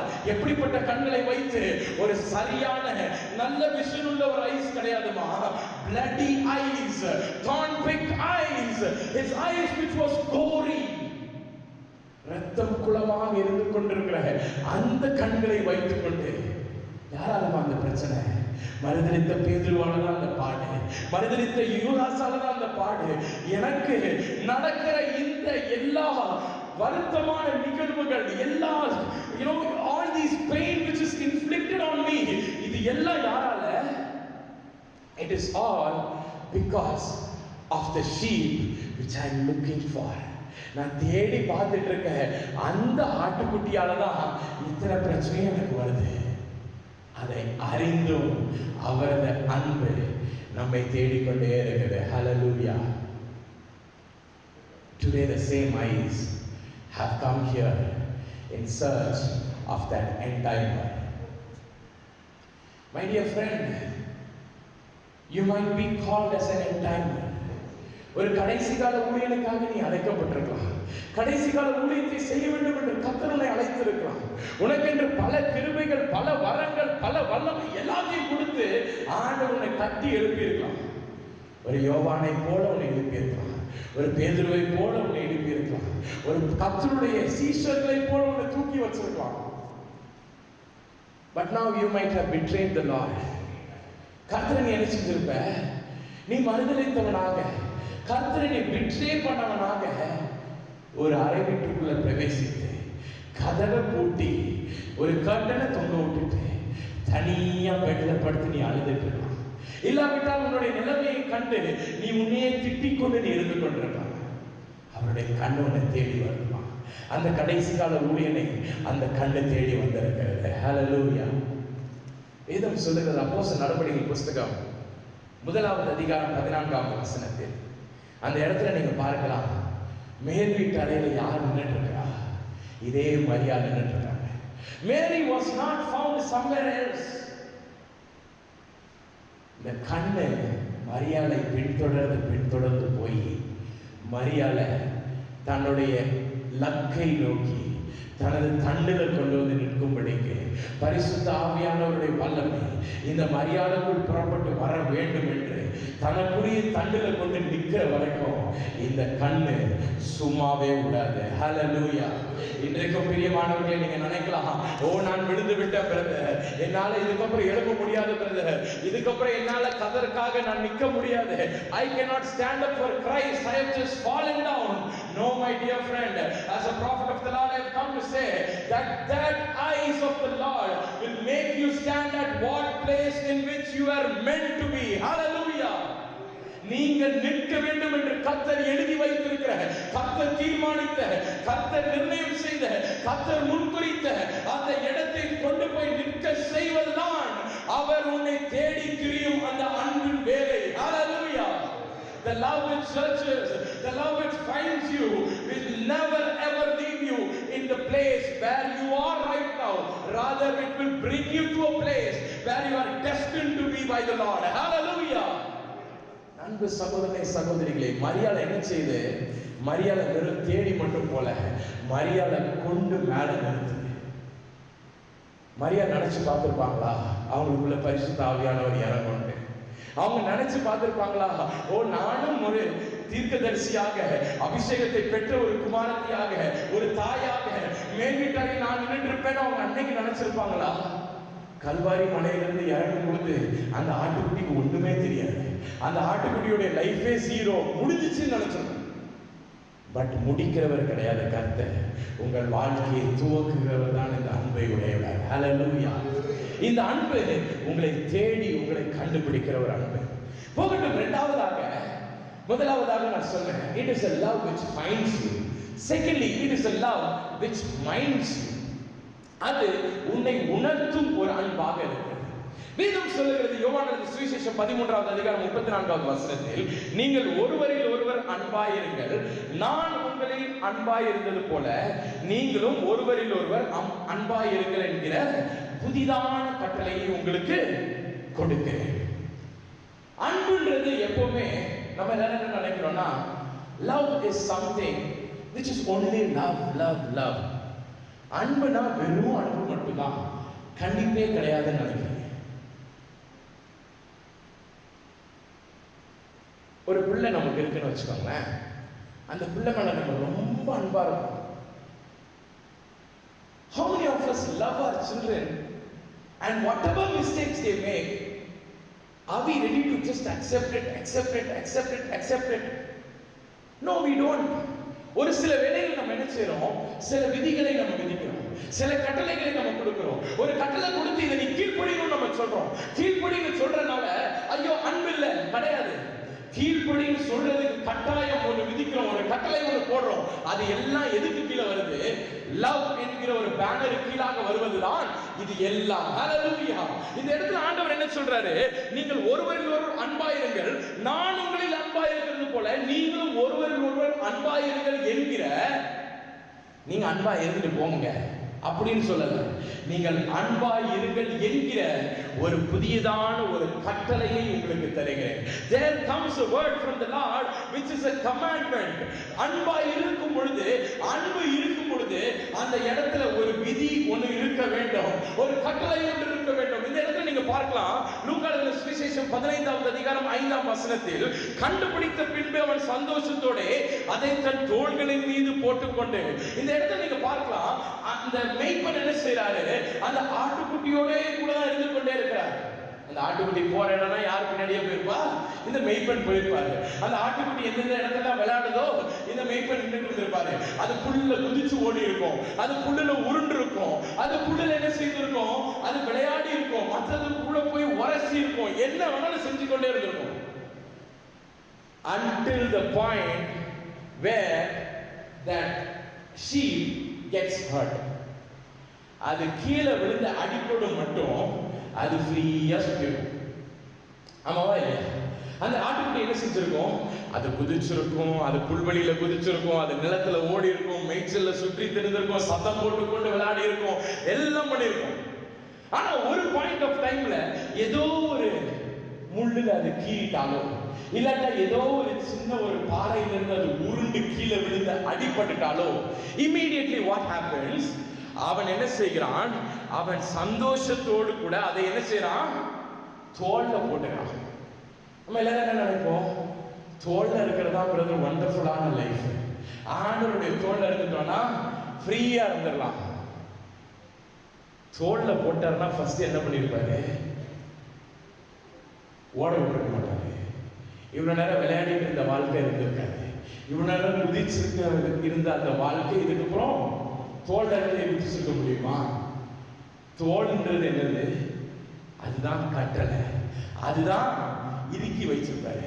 தோல்ல போட்டோன்னே அவர் ஒண்ணு சும்மா தோல்ல துண்டு போடுற மாதிரி இப்படி போட்டிருக்க மாட்டாரு, போட்டு அந்த கால் ரெண்டுத்தையும் பிடிச்சு என்ன செஞ்சிருப்பாரு, இப்படி இறுக்கி வைத்திருப்பாரு. அத்தனை நேரம் அந்த காலை யாருமே இறுக்கிருக்க மாட்டாங்க. கால் எல்லாம் எப்படி இருந்திருக்கும், இப்படி டான்ஸ் ஆடி இருக்கும், இப்படி டான்ஸ் ஆடி இருக்கும், ஓடி இருக்கும், ஆடி இருக்கும். இப்ப என்ன பண்ணிட்டாரு, காலை பிடிச்சி இறுக்கி வச்சுட்டாரு. இவ்வளவு நேரம் ஒழுங்கா இருந்திருந்தாருன்னா, ஒழுங்கா ஓடி ஒழுங்கா விளையாடி ஒழுங்கா அந்த ஆட்டுக்குட்டி இருந்துச்சுன்னா என்ன இருந்திருக்கும், it could have been well, அப்படியே விளையாடி கொண்டிருந்திருக்கலாம். But this love of Jesus is minding us. அது நம்மள என்ன செய்யுது, அதை அப்படியே இறுக்கி வைத்துக் கொள்கிறது. பாருங்க, பேதுருவை பார்த்து ஆண்டவர் சொல்றாரு, மத்திய எழுதின சுவிசேஷம் 4வது அதிகாரம் 19வது வசனத்தில், பேதுருவே இங்க வா, உன்னை நான் என்னவா மாத்துறேன், மனுஷர்களை பிடிக்கிறவர்களாக மாற்றுவேன். ஆண்டவர் அந்த வார்த்தையை சொன்ன பேதுரு என்ன நினைச்சாலும், ஐயா இத்தனை நாள் நான் மீனை பிடிச்சிட்டு இருந்தேன், இனிமே நான் என்ன செய்ய போறேன்? he went by the little word. அது என்ன நான் செய்ய போறேன்? மனுஷர்களை நான் பிடிக்க போறேன், கர்த்தருக்காக மனிதர்களை நான் ஆதாயப்படுத்த போகிறேன், மனுஷங்க இனிமே அப்படின்னு ரொம்ப ஹாப்பியா இருக்கான். கொஞ்ச நாள் கழிச்சு என்ன சொன்னாரா பேதுருவே? மத்திய எழுதின சுவிசேஷம் 16வது அதிகாரம் 18ஆம் வசனத்தில், இந்த கல்லின் மேல் என்ன செய்ய போறேன்? என்னுடைய சபையை நான் கட்ட போகிறேன். I am going to build my church upon this rock. I am going to build my church. இந்த கல்லின் மேல என் சபையை கட்டுவேன். இமீடியட்டா இந்த ஆட்டுக்குட்டிக்கு என்ன இருக்கும்? ச்சே, நான் தான் இனிமே எல்லாம். என் மேல என்ன செய்ய போறார் ஆண்டவரே? ஒரு பெரிய சபையை கட்டி எழுப்ப போகிறார். It was jumping, it was having fun. மத்திய எழுதின சுவிசேஷம் 14வது அதிகாரம் 29வது வசனத்துல ஆண்டவர் சொல்றாரு, அவர் தண்ணீரை நடந்து வர்றது ஒண்ணு, அவர் என்ன சொல்றாரு இந்த ஆட்டுக்குட்டியை பார்த்து, மெய்ப்பனை சும்மா பார்த்துட்டே இருக்காத, ஆட்டுக்குட்டியை நீ என்ன செய்ய? யூ கம், நீ வா. இந்த ஆட்டுக்குட்டி எப்படி இருந்திருக்கும் பாருங்க. 99 ஆடு படகுல இருந்திருக்கும். இந்த ஒத்த ஆடு மட்டும் இறங்கி என்ன பண்ணுது? நடக்குது. எவ்வளவு பெருமையா இருக்கும். மற்ற ஆட்டுக்குட்டியை அப்படி திரும்பி ஒரு பாத்திரம், I am the choicest for the Lord. நான் தான் என்னது?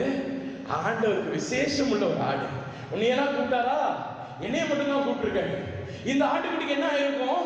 ரொம்ப ஹாப்பி ஆயிடுச்சு. குதித்து கொண்டு நடந்து போனார். எல்லா கிரெடென்ஷியல்ஸ், எல்லா பொக்கிஷங்கள், எல்லா ஆசீர்வாதங்கள், எல்லா ஸ்பெஷல் எல்லாம் யாருக்கு வருது? இந்த ஒரு ஆட்டுக்குட்டிக்கு வந்துகிட்டே இருக்கு.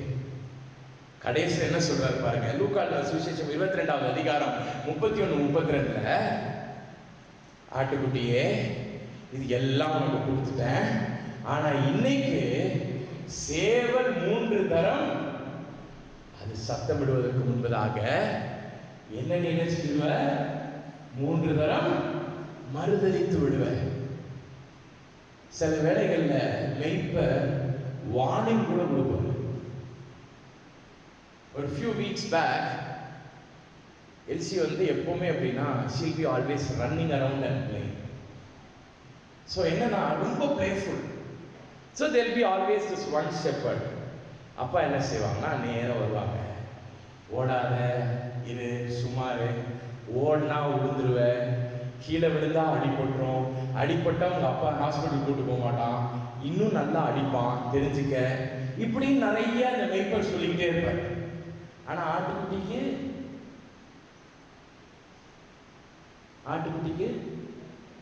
காது கேட்காது. ஆண்டவர் எவ்வளவு வார்த்தைகளை கொடுக்கிறார் நமக்கு. ஏதாவது ஒண்ணு கீழ்ப்படிக்கணும் நமக்கு கொஞ்சமாவது தாட் இருக்கா? ஆட்டுக்குட்டியோடைய கேப்பபிலிட்டி என்னது? டிஸ்ஒபீடியன்ஸ். கேட்கவே மாட்டான், சொன்னா கேட்கவே கிடையாது. டாடி எவ்வளவு வார்னிங் கொடுத்தாங்க. So 2 weeks back what happened was he was jumping, she was running, நல்லா அப்படியே ட்வர்ல் பண்ணிக்கிட்டே கிடப்பான். நைட் ஆச்சு, இந்த அம்மா அதே ஃபுல் ஃபோர்ஸ்ல என்ன பண்ணாங்க? பாத்ரூம்குள்ள போயிட்டு ஒரு சுத்து சுத்தினாங்க.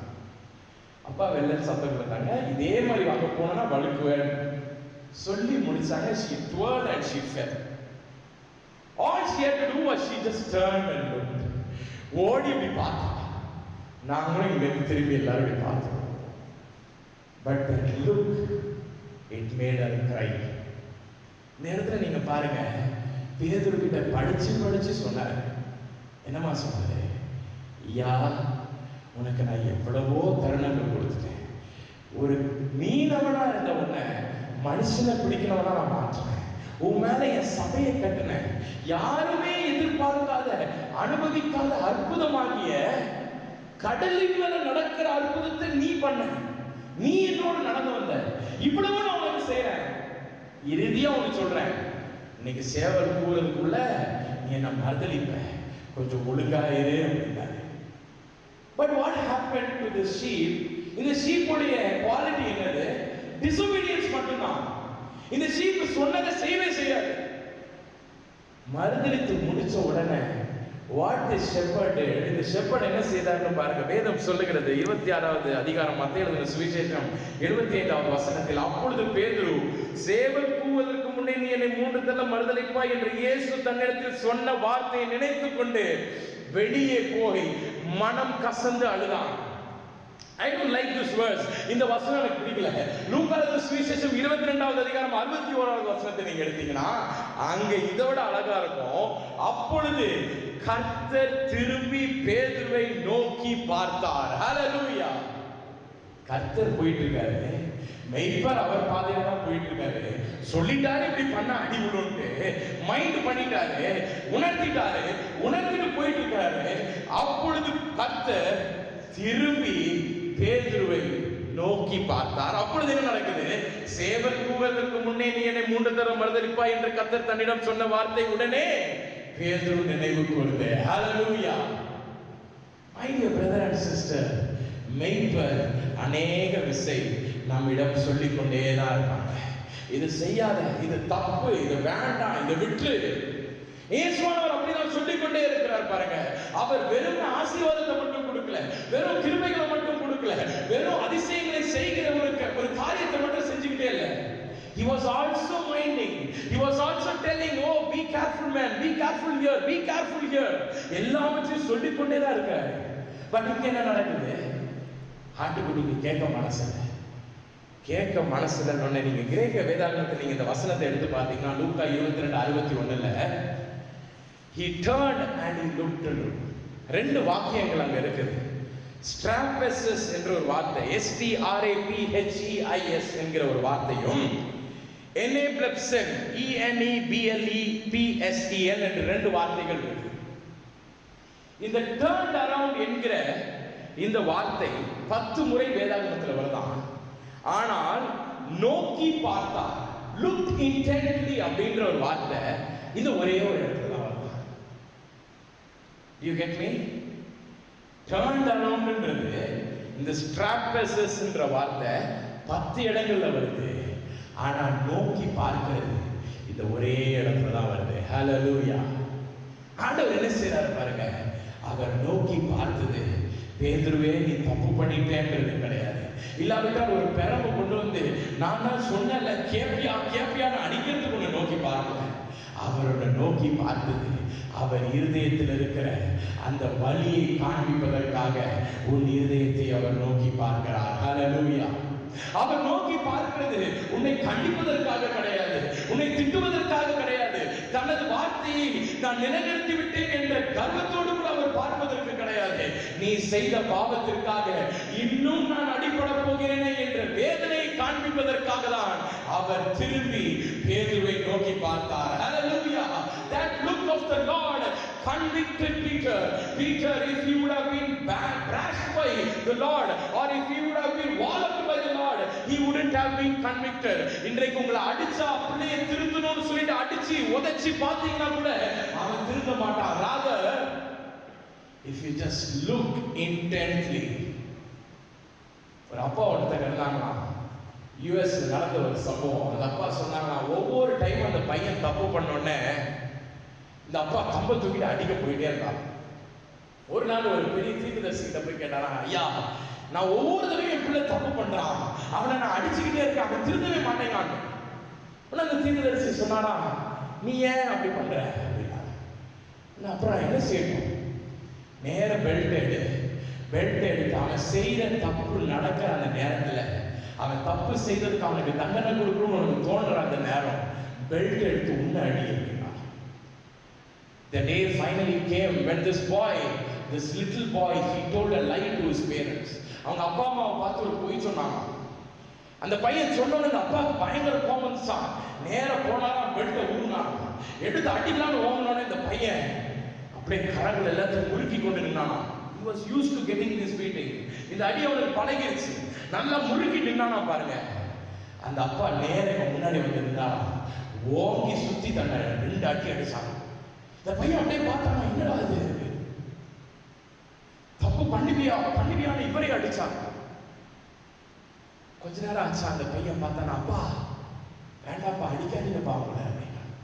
என்ன சொன்னா, எத்தனை தடவை நான் சொல்லியிருக்கேன்ப்பா உனக்கு, நீ கேட்க மாட்டேங்கல, இதோ let me hit myself once again அப்படின்னா.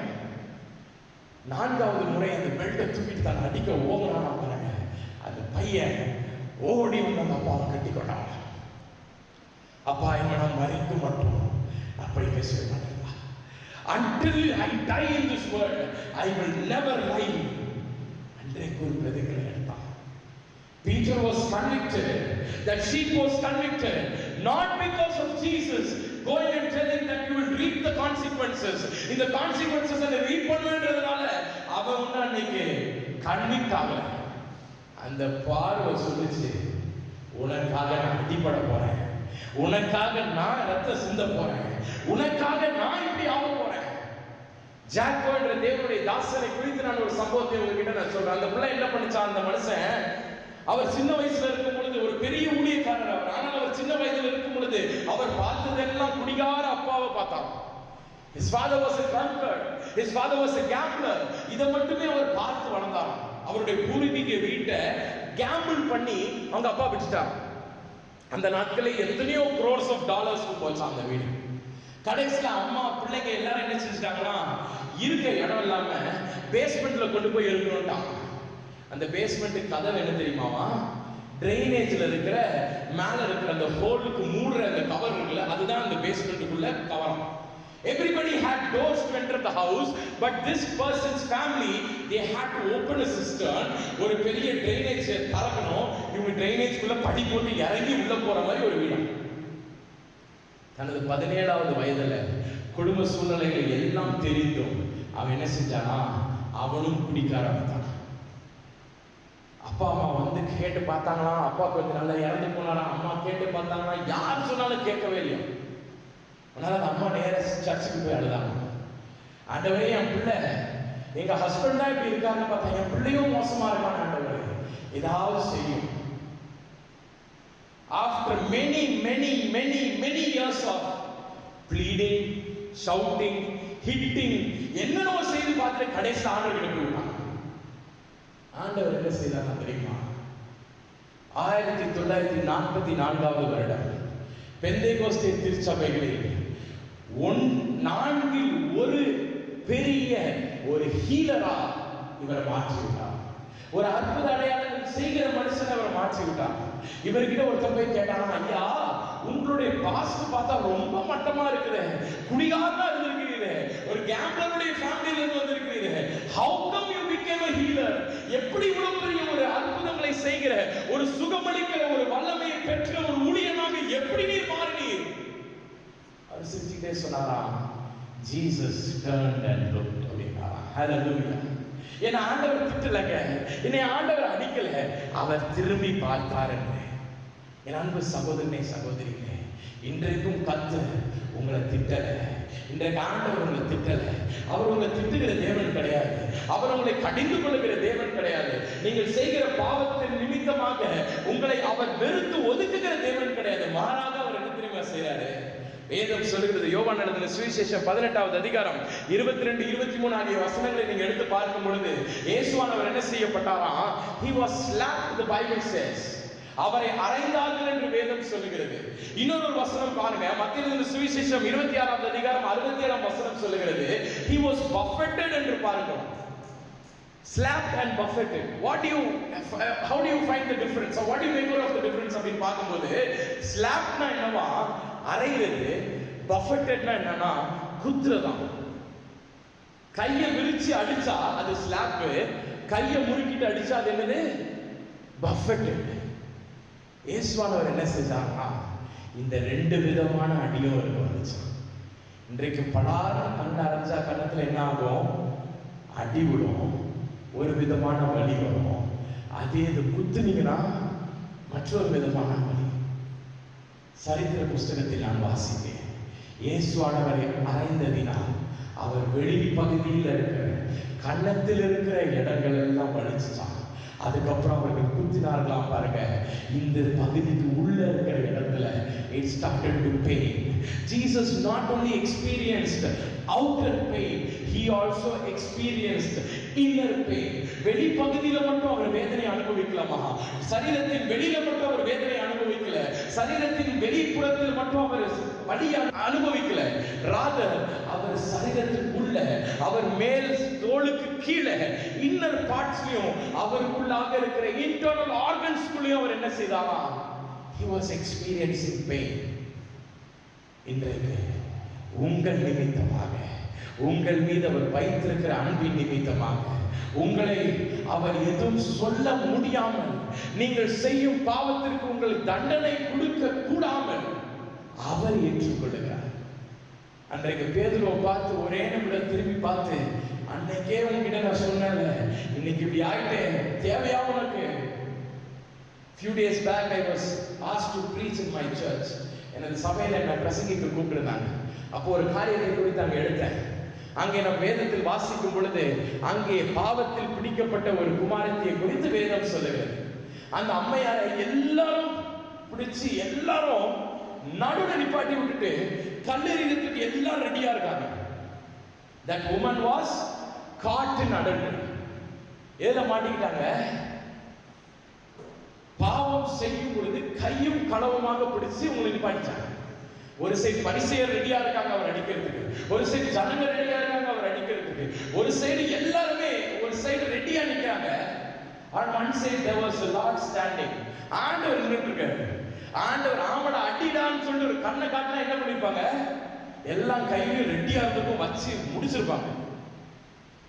இல்லைன்னா ஜீசஸே வந்து அது அவர் சொல்லல, உண்மைதான். ஜீசஸ் நேர பார்த்து, ஏமா பாவத்துல போய் இப்படி மாட்டுவியா, அவமானமா இல்ல அப்படின்னு ஒரு வார்த்தை கேட்டிருந்தா அந்த அம்மா என்ன செஞ்சிருப்பாங்க? அம்மா நேரம் போய் சூசைட் பண்ணிருப்பாங்க. ஆமாவா இல்லையா? நீங்கன்னா அடிக்காதீங்க, அவங்க நானே நல்லா கேட்டு விட்டுறேன், நீங்கன்னா போங்க, நான் நல்லா நாக்கு கொடுக்குற மாதிரி கேட்கிறேன் ஆண்டவர் கேட்டிருந்தாலும் that woman would have committed suicide. But what did Jesus do? ஆண்டவர் என்னமா செஞ்சாரு? He did something which was never imagined by anybody. யாராலும் நினைச்சு பார்க்க முடியாத ஒரு விஷயத்தை செஞ்சாரு. என்ன தெரியுமா செஞ்சாரு? அந்த அம்மாவை பார்த்துட்டு அவர் ஆண்டவரை பார்த்து சொன்னாரா, ஆண்டவரே இந்த அம்மா தப்பு பண்ணிட்டாங்க, உண்மைதான், இத்தனை பேர் வந்து நிக்கிறாங்க, நியாயமான விஷயம் தான், ஆனா ஒன்னே ஒன்று நான் செய்யறேன் ஆண்டவரே, இந்த அம்மாவிற்காக நான் இந்த பலியை ஏற்றுக்கிறேன், என்ன அடியும் ஆண்டவரேன்னு சொன்னார். Many Bible scholars say அவர் கீழே எழுதினாரு பாத்தீங்களா, தரையில உட்கார்ந்து எழுதினாரு பாத்தீங்களா, அவர் என்ன எழுதினாரா? He wrote her redemption on the ground. அந்த அம்மாவுக்குரிய அந்த ransom என்னன்னு எழுதினாரா? ஆண்டவர் பார்க்க அவர் எழுதினாரா? எழுதி சொன்னாரா, இன்னும் கொஞ்ச நாளில் இந்த மகளுக்காக நான் எல்லா அடிகளையும் நான் வாங்கிக் கொள்ளுகிறேன், என் முதுகை இந்த அம்மாவின் நிமித்தமாக நான் கொடுக்கிறேன், அதை உழுகிறவர்கள் உழுகிறது போல என்ன ஒரு பெரிய வீடுல வச்சு சுத்தணும் ஆண்டவரே, let me experience everything for this woman, let this woman go free. இந்த அம்மையார் அவங்க ஒன்னும் பிரச்சனை இல்லாம நிம்மதியா வீட்டுக்கு போட்டோம். அந்த பாவத்தின் நிமித்தமாக அவர்களுக்கு ஏற்பட்டிருக்கும் எல்லா வேதனை, எல்லா அவமானம், எல்லா பாவ தோஷம் எல்லாம் நீங்கும்படிக்கு நான் இன்னும் கொஞ்ச நாள்ல நான் போய் அப்படியே முழங்கால் போடுறேன், ஏன் முதுக அவங்க எல்லாரும் உழட்டும் ஆண்டவரே. அன்றைக்கு தலை குடிஞ்சு இருந்தா அந்த அம்மா தலை நிமிர்ந்து போனாங்க. யாரால தெரியுமா? அன்றைக்கு இயேசு தலையை குடிச்சுட்டாங்க. ஹல்லேலூயா. இன்றைக்கு அந்த அன்பு தான் நம்மை உணர்த்துகிற ஒரு அன்பாக இருக்கிறது. இன்றைக்கு அந்த அன்பு நம்மை உணர்த்துகிற ஒரு அன்பாக இருக்கிறது. பிரியமானவர்கள், ஒருவேளை நீங்க நினைக்கலாம், பிரதர் என்னை யாராவது என்னை கண்டிச்சுட்டாங்களோன்னு எனக்கு பயமா இருக்கு பிரதர், என் பாவத்தின் நிமித்தமாக என்னை ஏதாவது ஆண்டவர் கண்டிச்சுருவானு பயமா இருக்குது. கவலைப்படாதமா, ஆண்டவர் உன்னை கண்டிக்கிற தேவன் கிடையாது, அவர் உன் மீது அன்பு வைத்திருக்கிற தேவனாக இருக்கிறார். Hallelujah. His love is something which binds us. Finally, I would like to conclude by saying, first, the love which finds us. Secondly, the love which binds us. And thirdly, it is a love which binds us.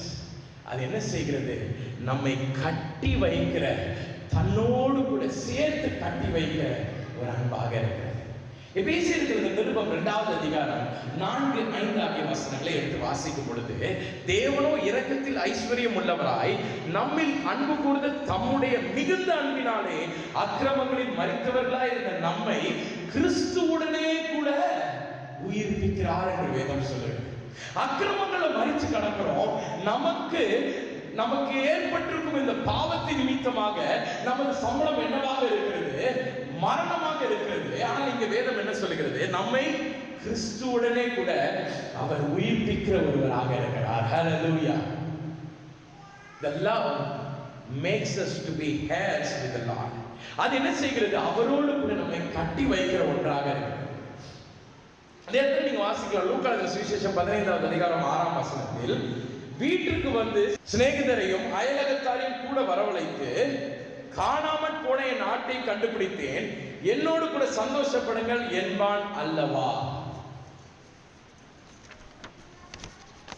எத்தனை பேருக்கு வந்து இந்த birthday party இதெல்லாம் attend பண்ணிருக்கீங்க?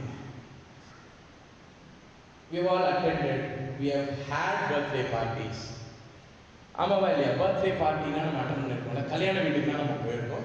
we have attended parties like that. இந்த இடத்துல நீங்க வசனத்துல வாசிக்கலாம், வீட்டுக்கு வந்து சிநேகிதரையும் அயலகத்தாரையும் கூட வரவழைத்து. பர்த்டே பார்ட்டிக்கு யாரை கூப்பிடுவோம்? ஃப்ரெண்ட்ஸ் கூப்பிடுவோம், ஃபேமிலி கூப்பிடுவோம். வரவழைத்து, காணாமற் போன என் ஆட்டை கண்டுபிடித்தேன், என்னோடு கூட சந்தோஷப்படுங்கள் என்பீங்களா? அப்படி நம்ம செய்வோமா? நம்ம வீட்டில் ஒரு ஆட்டுக்குட்டி வளர்க்கணும். அந்த ஆட்டுக்குட்டிக்கு யாராவது பர்த்டே பார்ட்டி வைப்போமா? ஒரு பெட் அனிமல் இருந்துச்சுன்னா அந்த பெட் அனிமல் நம்ம வீட்டுக்கு வளர்க்கும் போது அந்த பெட் அனிமலுக்கு இன்னைக்கு பர்த்டே அப்படின்னு செலிப்ரேட் பண்ணுவோமா? ஃப்ரெண்ட்ஸ்லாம் கூப்பிட்டு பிரியாணி பண்ணுவோமா? பட் ஷெப்பர்ட் என்ன செய்யறாரு? ஒரு மனுஷனை கூட்டிட்டு வந்து தான் பெற்ற கடைசி குமாரன் மீண்டுமாக வெளியே போயிட்டு வந்த உடனே அந்த குமாரனை கூப்பிட்டு விருந்து வைக்கல. You get what I'm saying? புரியுதா? கெட்ட குமாரன் மீண்டும் கண்டுபிடிச்சிட்டேன்னு சொல்லிட்டு தன்னுடைய குமாரனுக்காக செலிப்ரேஷன் வைக்கல. ஒரு அனிமல், ஒரு ஆட்டுக்குட்டி அது கிடைச்சிருச்சுன்னு சொல்லிட்டு யார் பார்ட்டி வைக்கிறா? ஒரு ஷெப்பர்ட், ஒரு மனுஷன் ஒருத்தர் பார்ட்டி வைக்கிறான். ஹல்லேலூயா. இன்றைக்கு ஆண்டவர் என்ன செய்யறாருன்னா, இன்றைக்கு ஆண்டவர் இன்னொரு ஒரு செயிண்ட் ஹெவனுக்கு போயிட்டாருன்னு சொல்லிட்டு அவர் பார்ட்டி வைக்கல. இல்லாவிட்டால் இன்னொரு செயிண்ட் ஆண்டவருக்காக பெரிய காரியங்களை செய்து விட்டார் என்று பார்ட்டி வைக்கல. இன்றைக்கு பாவத்தில் இருக்கிற நீங்களும் நானும் அவரோடு கூட வந்து விட்டோம், மனம் திரும்பி விட்டோம் என்று சொல்லி பரலோகத்தில் மிகுந்த சந்தோஷம் உண்டாயிருக்கிறது. ஹல்லேலூயா. என் அன்பு சகோதரனே சகோதரிகளே, shepherd he must have held a party for his child. தனது குமாரனுக்காக ஒரு பார்ட்டி வச்சிருக்கணும், தனது குமாரனுக்காக ஒரு செலிப்ரேஷன் வைத்திருக்க வேண்டும், தனது மனைவிக்காக ஒரு செலிப்ரேஷன் வைத்திருக்க வேண்டும். ஆனால் shepherd யாருக்கு செலிப்ரேஷன் வைக்கிறான்? பாவத்தில் இருந்த ஓடி போய் ஒளிஞ்சி எங்கேயோ மாட்டிக்கொண்ட 99 ஆடுகளை போல இல்லாத ஒரு வெளியே ஓடி சென்ற ஒரு ஆட்டுக்குட்டியை பிடிச்சு கொண்டு வந்து திரும்பி வந்துருச்சு அந்த ஆட்டுக்குட்டின்னு ஒரு பார்ட்டி வைக்கிறாரு. ஹல்லேலூயா. அன்பு சகோதரனே சகோதரிகளே, சில நாட்கள் நான் நினைத்து பார்ப்பேன், ஆண்டவரை விட்டு ரொம்ப தூரம் நான் போயிருந்தேன். டிஸ்டிங்க்டா ரிமெம்பர் பண்ணணும்னா ஒரு நாள் ஆண்டவர் என்கிட்ட சொல்றாரு, உன் நிமித்தமாக நான் அழுதேன் அப்படின்னு. அந்த அளவுக்கு கர்த்தரை விட்டு வெகு தூரம் சென்ற என்னை அவர் மீண்டும் கொண்டு வந்துட்டு இன்றைக்கு என்ன செய்றார் தெரியுமா? He has kept me as a turtle on top of the wall. என்ன ஒரு பெரிய சுவற்றின் மீது ஒரு ஆமையை போல என்ன வச்சிருக்கிறாரு. ஆமை சுவர் மேல ஏற முடியுமா? ஏற முடியாது. ஆமை ஏதாவது ஒரு இதுக்கு மேல போக முடியுமா? It cannot climb. என்ன பண்ணிடும்? பின்னாடி இருக்க வெயிட்னால திரும்பி விழுந்துடும். ஆனா ஒரு ஆமை ஒரு பெரிய சுவர் மேல வந்துச்சுன்னா அது எப்படி அதை வந்திருக்க முடியும்? Unless someone picks it and keeps it there. யாராவது ஒருத்தங்க தூக்கி வைத்தால் மட்டுமே அந்த ஆமை அது மேல ஏறிக்க முடியும். இன்றைக்கும் ஆண்டவர் அவரை விட்டு வெகு தூரம் சென்ற என்ன ஒரு அழகா ஒரு ஆமைக்குட்டி மாதிரி தூக்கி அவர் பிரபுக்களோடும் ஆசாரியர்களோடும் என்னை உட்கார வைத்துக் கொண்டிருக்கிறார். ஹல்லேலூயா. எனக்காக அவர் பரலோகத்துல பார்ட்டி பண்ணிட்டு இருக்காரு. இந்த பாவத்திலிருந்து எனக்காக he is holding a party. இன்றைக்கு உங்களுக்காகவும் எனக்காகவும் நீங்கள் பாவிகளாய் இருக்கையில் கிறிஸ்து நமக்காக பாவம் ஆகின காரணத்தினால் இன்றைக்கு உங்களை அந்த பாவத்திலிருந்து வெளியே கொண்டு வந்து உங்கள் நிமித்தமாக பரலோகத்தில் அவர் பரிசுத்தவான்களோடு கூட தேவதூதர்களோடு கூடவும் அவர் என்ன செய்து கொண்டிருக்கிறார்? அவர் நம்மை ஐக்கியப்படுத்தி நமக்கென்று கொண்டாட்டங்களை வைத்துக் கொண்டிருக்கிறார். ஹல்லேலூயா. இன்றைக்கு அவர் ஏன் இங்க இறங்கி வந்து நம்ம நோக்கி பார்க்கணும்? இன்றைக்கு அவர் ஏன் நம்ம மேல அன்பா இருக்கணும்? ஏன் தெரியுமா?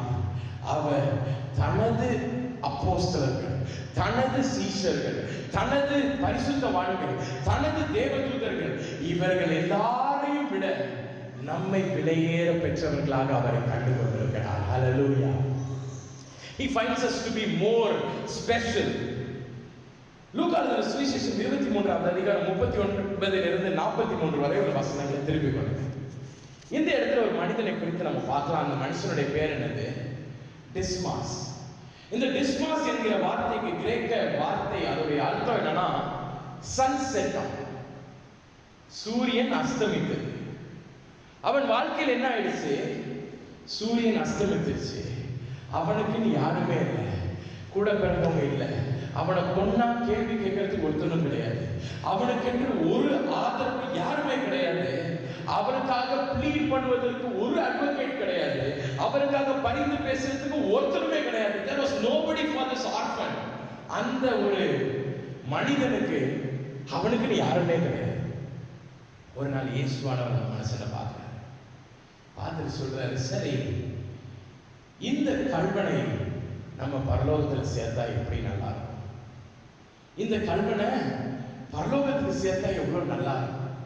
ஆண்டவர் பாருங்க, he finds people who are belonging to the heavenly places, not from high places. பெரிய இடங்களிலிருந்து அவர் செலக்ட் பண்ணல. He has put down the mighty from their seats and exalted them of low degree. அவர் பலத்த இடங்களில் இருக்கிறவர்களை கீழே தள்ளி, கீழே அகல பாதாளத்தில் இருக்கிறவங்களை என்ன செய்யறாரு? உயர்த்துகிறார். கல்வனை என்ன செய்யறாரு?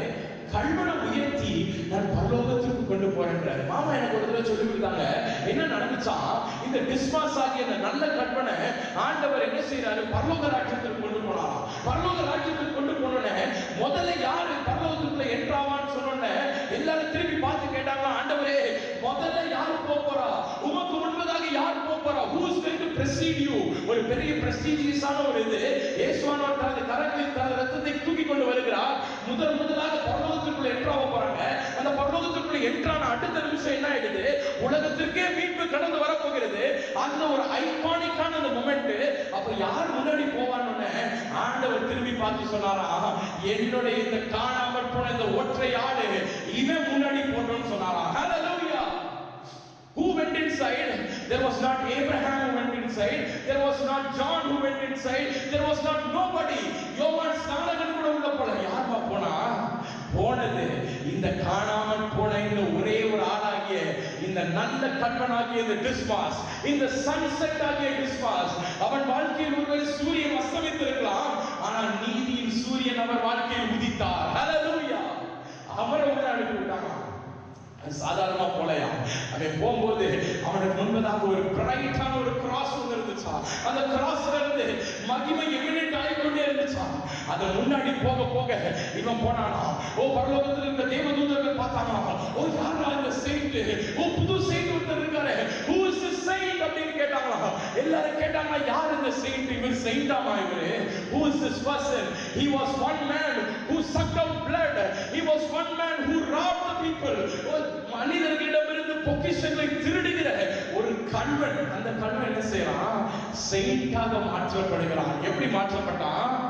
அவன் இணைந்து கொண்டது, அவன் கட்டப்பட்டது யாரோட தெரியுமா? சிலுவையில் அறையப்பட்ட இயேசு கிறிஸ்துவோடு அவன் கட்டப்பட்டதான். ஹல்லேலூயா. இன்றைக்கு நீங்க ஒரு கல்வனா இருக்கலாம், இன்றைக்கும் கர்த்தருக்கு விரோதமா சென்ற ஒரு ஆட்டுக்குட்டியா இருக்கலாம். இன்றைக்கு அவர் அன்பு என்ன தெரியுமா செய்து, அவரது சிலுவையில் அறையப்பட்ட சரீரத்தோடு கூட உங்களை கட்டி வைக்கிற ஒரு அன்புதான் என் இயேசுவின் அன்பு. ஹல்லேலூயா. உள்ள போன எல்லாரும் பார்த்தாங்க, யார் இந்த செயிண்ட், யார் இந்த செயிண்ட்? இப்படி ஒரு ஐகானிக் மொமெண்ட்ல இயேசுவானவர் பின்பதாக ரத்தத்தை கொண்டு வராரு. முன்னாடி யார் இந்த மனுஷன்? தேவதூதர்கள் தான் பயந்து போறாங்களாம். அவர்கள் மகிமை விட இவங்கிட்ட மகிமை அதிகமா இருக்குது. நினைச்சு பார்த்திருக்குமா அந்த ஆட்டுக்குட்டி? நினைச்சு பார்த்திருக்குமா அந்த ஆட்டுக்குட்டி? கல்வனாக இருந்த அந்த ஆட்டுக்குட்டி அன்றைக்கு உயர்த்தப்பட்டான். இன்றைக்கும் பிரியமானவர்களே, நீங்க தான் அந்த ஆட்டுக்குட்டி. இன்றைக்கு ஆண்டவர் உங்களை கொண்டு பரலோகத்திற்குள் பிரவேசிக்கணும்னு நினைக்கிறார். இன்றைக்கு உங்களை முன்பதாக ஒரு சிலுவையை வைத்துக் கொண்டு உங்களை பரலோகத்திற்கு கொண்டு போகணும்னு அவர் நினைக்கிறார். இன்றைக்கு அவரோடு கூட உங்களை சேர்த்துக் கொள்ள வேண்டும் என்று நினைக்கிறார். இன்றைக்கு அவரோடு கூட உங்களை அவர் சேர்த்துக் கொள்ளணும்னு நினைக்கிறார். இன்றைக்கு அவர் பரலோகம் முழுவதும் போயிட்டு அவர் எக்காலத்தை ஊதி சொல்லணும்னு நினைக்கிறாரு. என்னுடைய காணாமல் போன ஆடு மீண்டுமாக புறப்பட்டு வந்துவிட்டது என்று அவர் பறைசாற்ற வேண்டும் என்று நினைக்கிறார். அங்க இருக்கிற 2 witnesses, அங்க இருக்கிற மூப்பர்களுக்கு முன்பதாக, அங்க இருக்கிற எல்லா சாட்சிகள் முன்பதாக, அங்க இருக்கிற எல்லா தேவதூதர்கள் முன்பதாக, பரிசுத்தவான்களுக்கு முன்பதாக உங்களை கொண்டு நீங்கள் அவரிடமாக கடந்து வந்ததை, அவரோடு கூட உங்களை ஐக்கியப்பட்டதை அவர் ட்ரம்பட் பண்ணணும்னு நினைக்கிறார். அவர் எக்கால துணியோடு கூட அவர் சொல்ல வேண்டும் என்று நினைக்கிறார். இன்றைக்கு எத்தனை பேர் மாறியா இருக்கீங்க? இன்றைக்கு how many of you are ready to come back to the love which is searching for you? இன்றைக்கு தேடிக்கொண்டிருக்கிற அந்த அன்பு கிட்ட எத்தனை பேர் வர போறீங்க? ஒரே ஒரு காரியத்தை சொல்லி நான் முடிக்க ஆசைப்படுறேன். இனாஸ்குலேஷன் என்கிற ஒரு அறிவியல் டேர்ம் ஒன்று இருக்கு. இனாஸ்குலேஷன், INOSCULATION. இது என்னவா? வேளாண் துறையில இருக்கிற ஒரு பிராக்டிஸ். அது என்ன செய்வாங்கன்னா, ஒரு ஹெல்தியான ஒரு மரத்துல அதோடைய பட்டைகளெல்லாம் உரிச்சு ஒண்ணுமில்லாத ஒரு மரத்தை அதோடு கூட சேர்த்து கிராஃப்டிங்ன்ற ப்ராசஸ் மாதிரி அதோடு கூட சேர்த்து வைப்பாங்க. சேர்த்து வச்சோன்னே என்ன ஆகுமா, அந்த இடத்துல ஒயிட் கலரா கேலஸ் என்கிற ஒரு டிஷ்யூ ஒன்று ஃபார்ம் ஆகும். இது இந்த பைன் ட்ரீ, அதுக்கப்புறம் மேப்பிள்ஸ் மரம், இதெல்லாம் இது செய்வாங்க. ஸோ என்ன செய்வாங்கன்னா, கொஞ்ச நாள்ல இந்த 2 ட்ரீயும், ஒன்று புஷ்டியா இருக்கிற ஒரு ட்ரீயும் சரி, இன்னும் ஒன்றும் இல்லாம இருக்கிற ஒரு ட்ரீயும் சரி, 2ம் இணைக்கப்பட்டோன்னே மிக புஷ்டியான ஒரு மரம் ஒன்று ஃபார்ம் ஆகும். இன்றைக்கு பிரியமான தேவச்சலமே, இந்த புஷ்டியான மரமாகிய, மகிமை நிறைந்த மரமாகிய, வல்லமை பொருந்தின மரமாகிய, கிருபைகள் நிறைந்த மரமாகிய, கர்த்தரிடமில் உள்ள எல்லா மகிமையும் ஐஸ்வர்யத்தையும் பெற்ற மரமாகிய இயேசு என்கிற ஒரு நல்ல மரம் என்ன தெரியுமா செய்யப்படுச்சு? 2000 ஆண்டுகளுக்கு முன்பதாக பட்டைகள் எல்லாம் உரிக்கப்பட்டது. பட்டை உரிச்சாங்கன்னா ஜஸ்ட் ஒரு ஆக்ஸ் எடுத்து அழகா சீவ மாட்டாங்க. என்ன செய்வாங்க? முதல்ல அப்படி லைட்டா வெட்டிட்டு கையை வச்சு பிரிச்சு உரிப்பாங்க. அவர் சரீரம், it was field for us. அது நமக்காக கிழிக்கப்பட்டது. அவர் சரீரம் கிழிக்கப்பட்டதுனால், மேல் தோல் எல்லாம் கிழிக்கப்பட்டனால அவர் உள்ள இருக்கிற அந்த வெள்ளை தோல் ஃப்ளஷ் தெரிய ஆரம்பிச்சார். வெள்ளை ஃப்ளஷ் தெரிஞ்சோடனே அதையும் கிழித்தார்களாம். அவர் சரீரத்தில் இருக்கிற எலும்புகளை நான் எண்ண கூடும் என்று ஆண்டவர் சொல்லுகிறார். சங்கீதத்தின் புஸ்தகம் 22வது அதிகாரத்தில் I can count my bones என்ற எலும்புகளை எல்லாம் எண்ணக்கூடும். அந்த அளவுக்கு அவர் பட்டைகள் எல்லாம் உரிக்கப்பட்டது. இன்றைக்கும் அதே உரிக்கப்பட்ட நிலையில இன்றைக்கு இயேசுவானவர் இடத்துல வந்திருக்கிறார். நீங்க நினைக்கலாம், என் பிரதர் என்கிட்ட வந்திருக்கிறார் அப்படின்னு. என் பிரதர் இன்னைக்கும் அப்படி வந்திருக்கிறார். இன்றைக்கு அவர் ஏன் வந்திருக்காரு தெரியுமா? இன்றைக்கு அந்த மெய்ப்பணிக்கு வந்திருப்பது ஆடுகளாகிய உங்களை தன்னோடு கூட சேர்த்து கொள்ள வேண்டும். இன்றைக்கு உங்களுக்கு இருக்கும் எல்லா பாடுகளா இருந்தாலும் சரி, எல்லா வேதனைகளா இருந்தாலும் சரி, என்னென்ன சூழ்நிலைகள் இருந்தாலும் சரி, அவரை விட்டு ஒரு ரீசன் சொல்லிட்டு அவரை விட்டு நீங்க தூரம் போயிருக்கலாம். இன்றைக்கு அவர் உங்களை தன்னோடு கூட கட்டி அணைத்து பைண்டு பண்ண வேண்டும் என்று இரத்த வெள்ளத்தில் எங்களுக்கு புறப்பட்டு வந்திருக்கிறார். இன்றைக்கு அவருக்குள்ளாக இருந்த அந்த வல்லமை, அவருக்குள்ளாக இருக்கிற அந்த அதிகாரம், அவருக்குள்ளாக இருக்கிற கிருபைகள், அவருக்குள்ளாக இருக்கிற ஆசீர்வாதங்கள், அவருக்குள்ளாக இருக்கிற வல்லமை, இது எல்லாம் உங்களுக்குள்ளாக கடந்து வர வேண்டும் என்று சொல்லி அவர் சரீரம் எல்லாம் துளையிடப்பட்டவராக இந்த இடத்துக்கு வந்திருக்கிறார். இந்த இடத்துக்கு அவர் கடந்து வந்திருப்பது ஒரு இரத்தத்தோடு கூட, இரத்தமாக அவர் நிரப்பட்டவராக அவர் வந்திருக்கிறார். உங்கள் கண் முன்பதாக அவரை நிறுத்திக் கொள்ளுங்க. நிறுத்திக்கிட்டு சொல்லுங்க, ஆண்டவரே, நான் அற்புத அடையாளங்களை செய்யணும் ஆண்டவரே, நான் மரித்தோர் உயிரோடு இருக்கணும் ஆண்டவரே, நான் சப்பானியை நடக்க வைக்கணும் ஆண்டவரே, அப்பா நான் கண்ணு தெரியாதவங்களுக்கு கண் பார்வையை கொடுக்கணும் ஆண்டவரே. என் கரங்களினால் அற்புத அடையாளங்கள் நடக்கணும் ஆண்டவரே. பவுலின் கரங்களினால் அநேக அற்புத அடையாளங்கள் நடந்தது. handkerchief which was upon உருமால்களின் கச்சைகளும் என்ன செய்தது? அது அற்புதங்களை செய்தது அல்லவா ஆண்டவரே. இன்றைக்கு என் கரங்களில் இருந்து அப்படியாக அற்புதங்கள் நடக்கணும் ஆண்டவரே. ஒருவேளை இத்தனை நாட்கள் என்னை எல்லாரும் பூஜ்யம் என்று நினைத்திருக்கலாம். இத்தனை நாட்கள் இந்த உலகத்தில் நான் ஒரு ஜீரோன்னு எல்லாரும் நினைச்சிருக்கலாம். இனி ஆண்டவரே உம்மோடு கூட நான் சேரணும் ஆண்டவரே. என்னுடைய கரங்கள் உம் கரங்களோடு கூட இணைந்து கொள்ளணும். என்னுடைய மார்பு உமது மார்போடு கூட இணைத்துக் கொள்ளணும் ஆண்டவரே. என்னுடைய கண்கள் உமது கண்களோடு கூட இணைத்துக் கொள்ளணும். என்னுடைய சரீரம் உம்மோடு கூட கட்டி வைக்கப்படணும் ஆண்டவரே. இன்றைக்கு ஆண்டவர்கிட்ட கேட்பீங்களா? இன்றைக்கு அவருடைய வாசம் இன்னைக்கு உங்க மேல வீச போகுது. அவருடைய வல்லமை இன்றைக்கு உங்களுக்குள்ளாக கடந்து வரப்போகுது. அவருடைய அதிகாரங்கள் இன்னைக்கு உங்களுக்குள்ளாக புறப்பட்டு வரப்போகிறது. என் அன்பு சகோதரனே சகோதரிகளே, அன்பாய் இருக்கிற கர்த்தர் இவ்வளவு அன்பு உங்கள் மீது வைத்திருக்கிறார். இதை விட பெரிய அன்பு வேறு ஒன்றும் கிடையாது. அப்படிப்பட்ட அன்பை இன்றைக்கு அவர் உங்கள் மீது அவர் காண்பிக்கும்படிக்கு இதோ கண்களை திறந்தவர்களாக அவரை நோக்கி பாருங்கள். இதோ look unto the sacred hand which was bruised for you. உனக்காக அடிக்கப்பட்ட அந்த தலையை நோக்கி பார். உனக்காக thank you Jesus. ஆண்டவரே உமக்காக நன்றி செலுத்துகிறோம் ஆண்டவரே. உனக்காக கிழிக்கப்பட்ட அந்த மார்பை நோக்கி பாருமா. உனக்காக மட்டுமே இரத்தமாக மாற்றப்பட்ட அந்த கண்களை நோக்கி பார். இரத்த குளமாக இருக்கிறது. அதை நோக்கி பார் தெரியுமானவனே. என் அன்பு சகோதரனே, இன்றைக்கு அந்த கண்ணை பாருப்பா. இன்றைக்கு அந்த கண்ணை நோக்கி பாரு. இன்றைக்கு அந்த கண்ணை நோக்கி பார்த்து கொண்டிருக்கிறது. பேதுவை நோக்கி பார்த்துச்சு. பேதுவை நோக்கி பார்த்த அதே கண்கள் இன்றைக்கு நீ நோக்கி பார்க்கிறது பிரியமானவனே. என் அன்பு சகோதரியே, இந்த நேரத்தை விட்டு விடாத. இன்றைக்கு அவர் அன்போடு கூட வந்திருக்கிறார் பிரியமானவர்களே. இன்றைக்கு has come with a heart full of love. இன்றைக்கு has come searching for you. உன்னை தேடி வந்திருக்கிறார்மா. இன்றைக்கு உன்னை கண்டுபிடிக்க வந்திருக்கிறார். Today that love has come to find you. Today that love has come to find you. வருத்தப்பட்டு பாரம் சுமக்கிறவர்களே, நீங்கள் எல்லாரும் என்கிட்ட ஓடி வா வா வான்னு கேட்கிறாரு. உனக்கு இளைப்பாறுதலை தர வராருமா? உனக்கு இளைப்பாறுதலை தர வராருமா? பாவத்தில் இருக்கிறியா? சிந்தனத்தில் இருக்கிறியா? இசையோடு கூட இருக்கிறாயா? வருத்தம் உனக்குள்ளாக இருக்கிறதா? பாரத்தினால் நிரப்பப்பட்டிருக்கிறாயா? கண்ணீர் நாம்புறது என்னுடைய ஆகாரம். போராட்டம் நாம்புறது என்னுடைய இது. கஷ்டத்திலே இருக்கிற பிரதர், எனக்கு பாடுகள் மீது பாடுகள் மீது பாடுகள் பாடுகள் பாடுகள். எனக்குள்ளாக கோபம் வருது பிரதர். எனக்குள்ளாக எரிச்சல் வருது. எனக்குள்ளாக பொறாமை இருக்கிறது. எனக்குள்ளாக உங்களுக்கு பிடிக்காத வஞ்சனைகள் காணப்படுகிறது.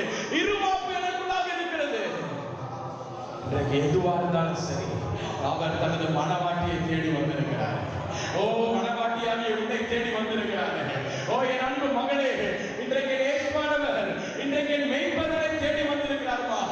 என் அன்பு ஆட்டுக்குட்டியே, நீ எவ்வளவு எரிச்சலா இருந்தாலும் சரி, நீ எவ்வளவு இருமாப்போடு இருந்தாலும் சரி, நீ எவ்வளவு பொறாமையோடு இருந்தாலும் சரி, எவ்வளவு இச்சைகளோடு கூட இருந்தாலும் சரி, இன்றைக்கு என் அன்பு உன்னை தேடி வந்திருக்கிறது என்று அவர் சொல்லுகிறார்.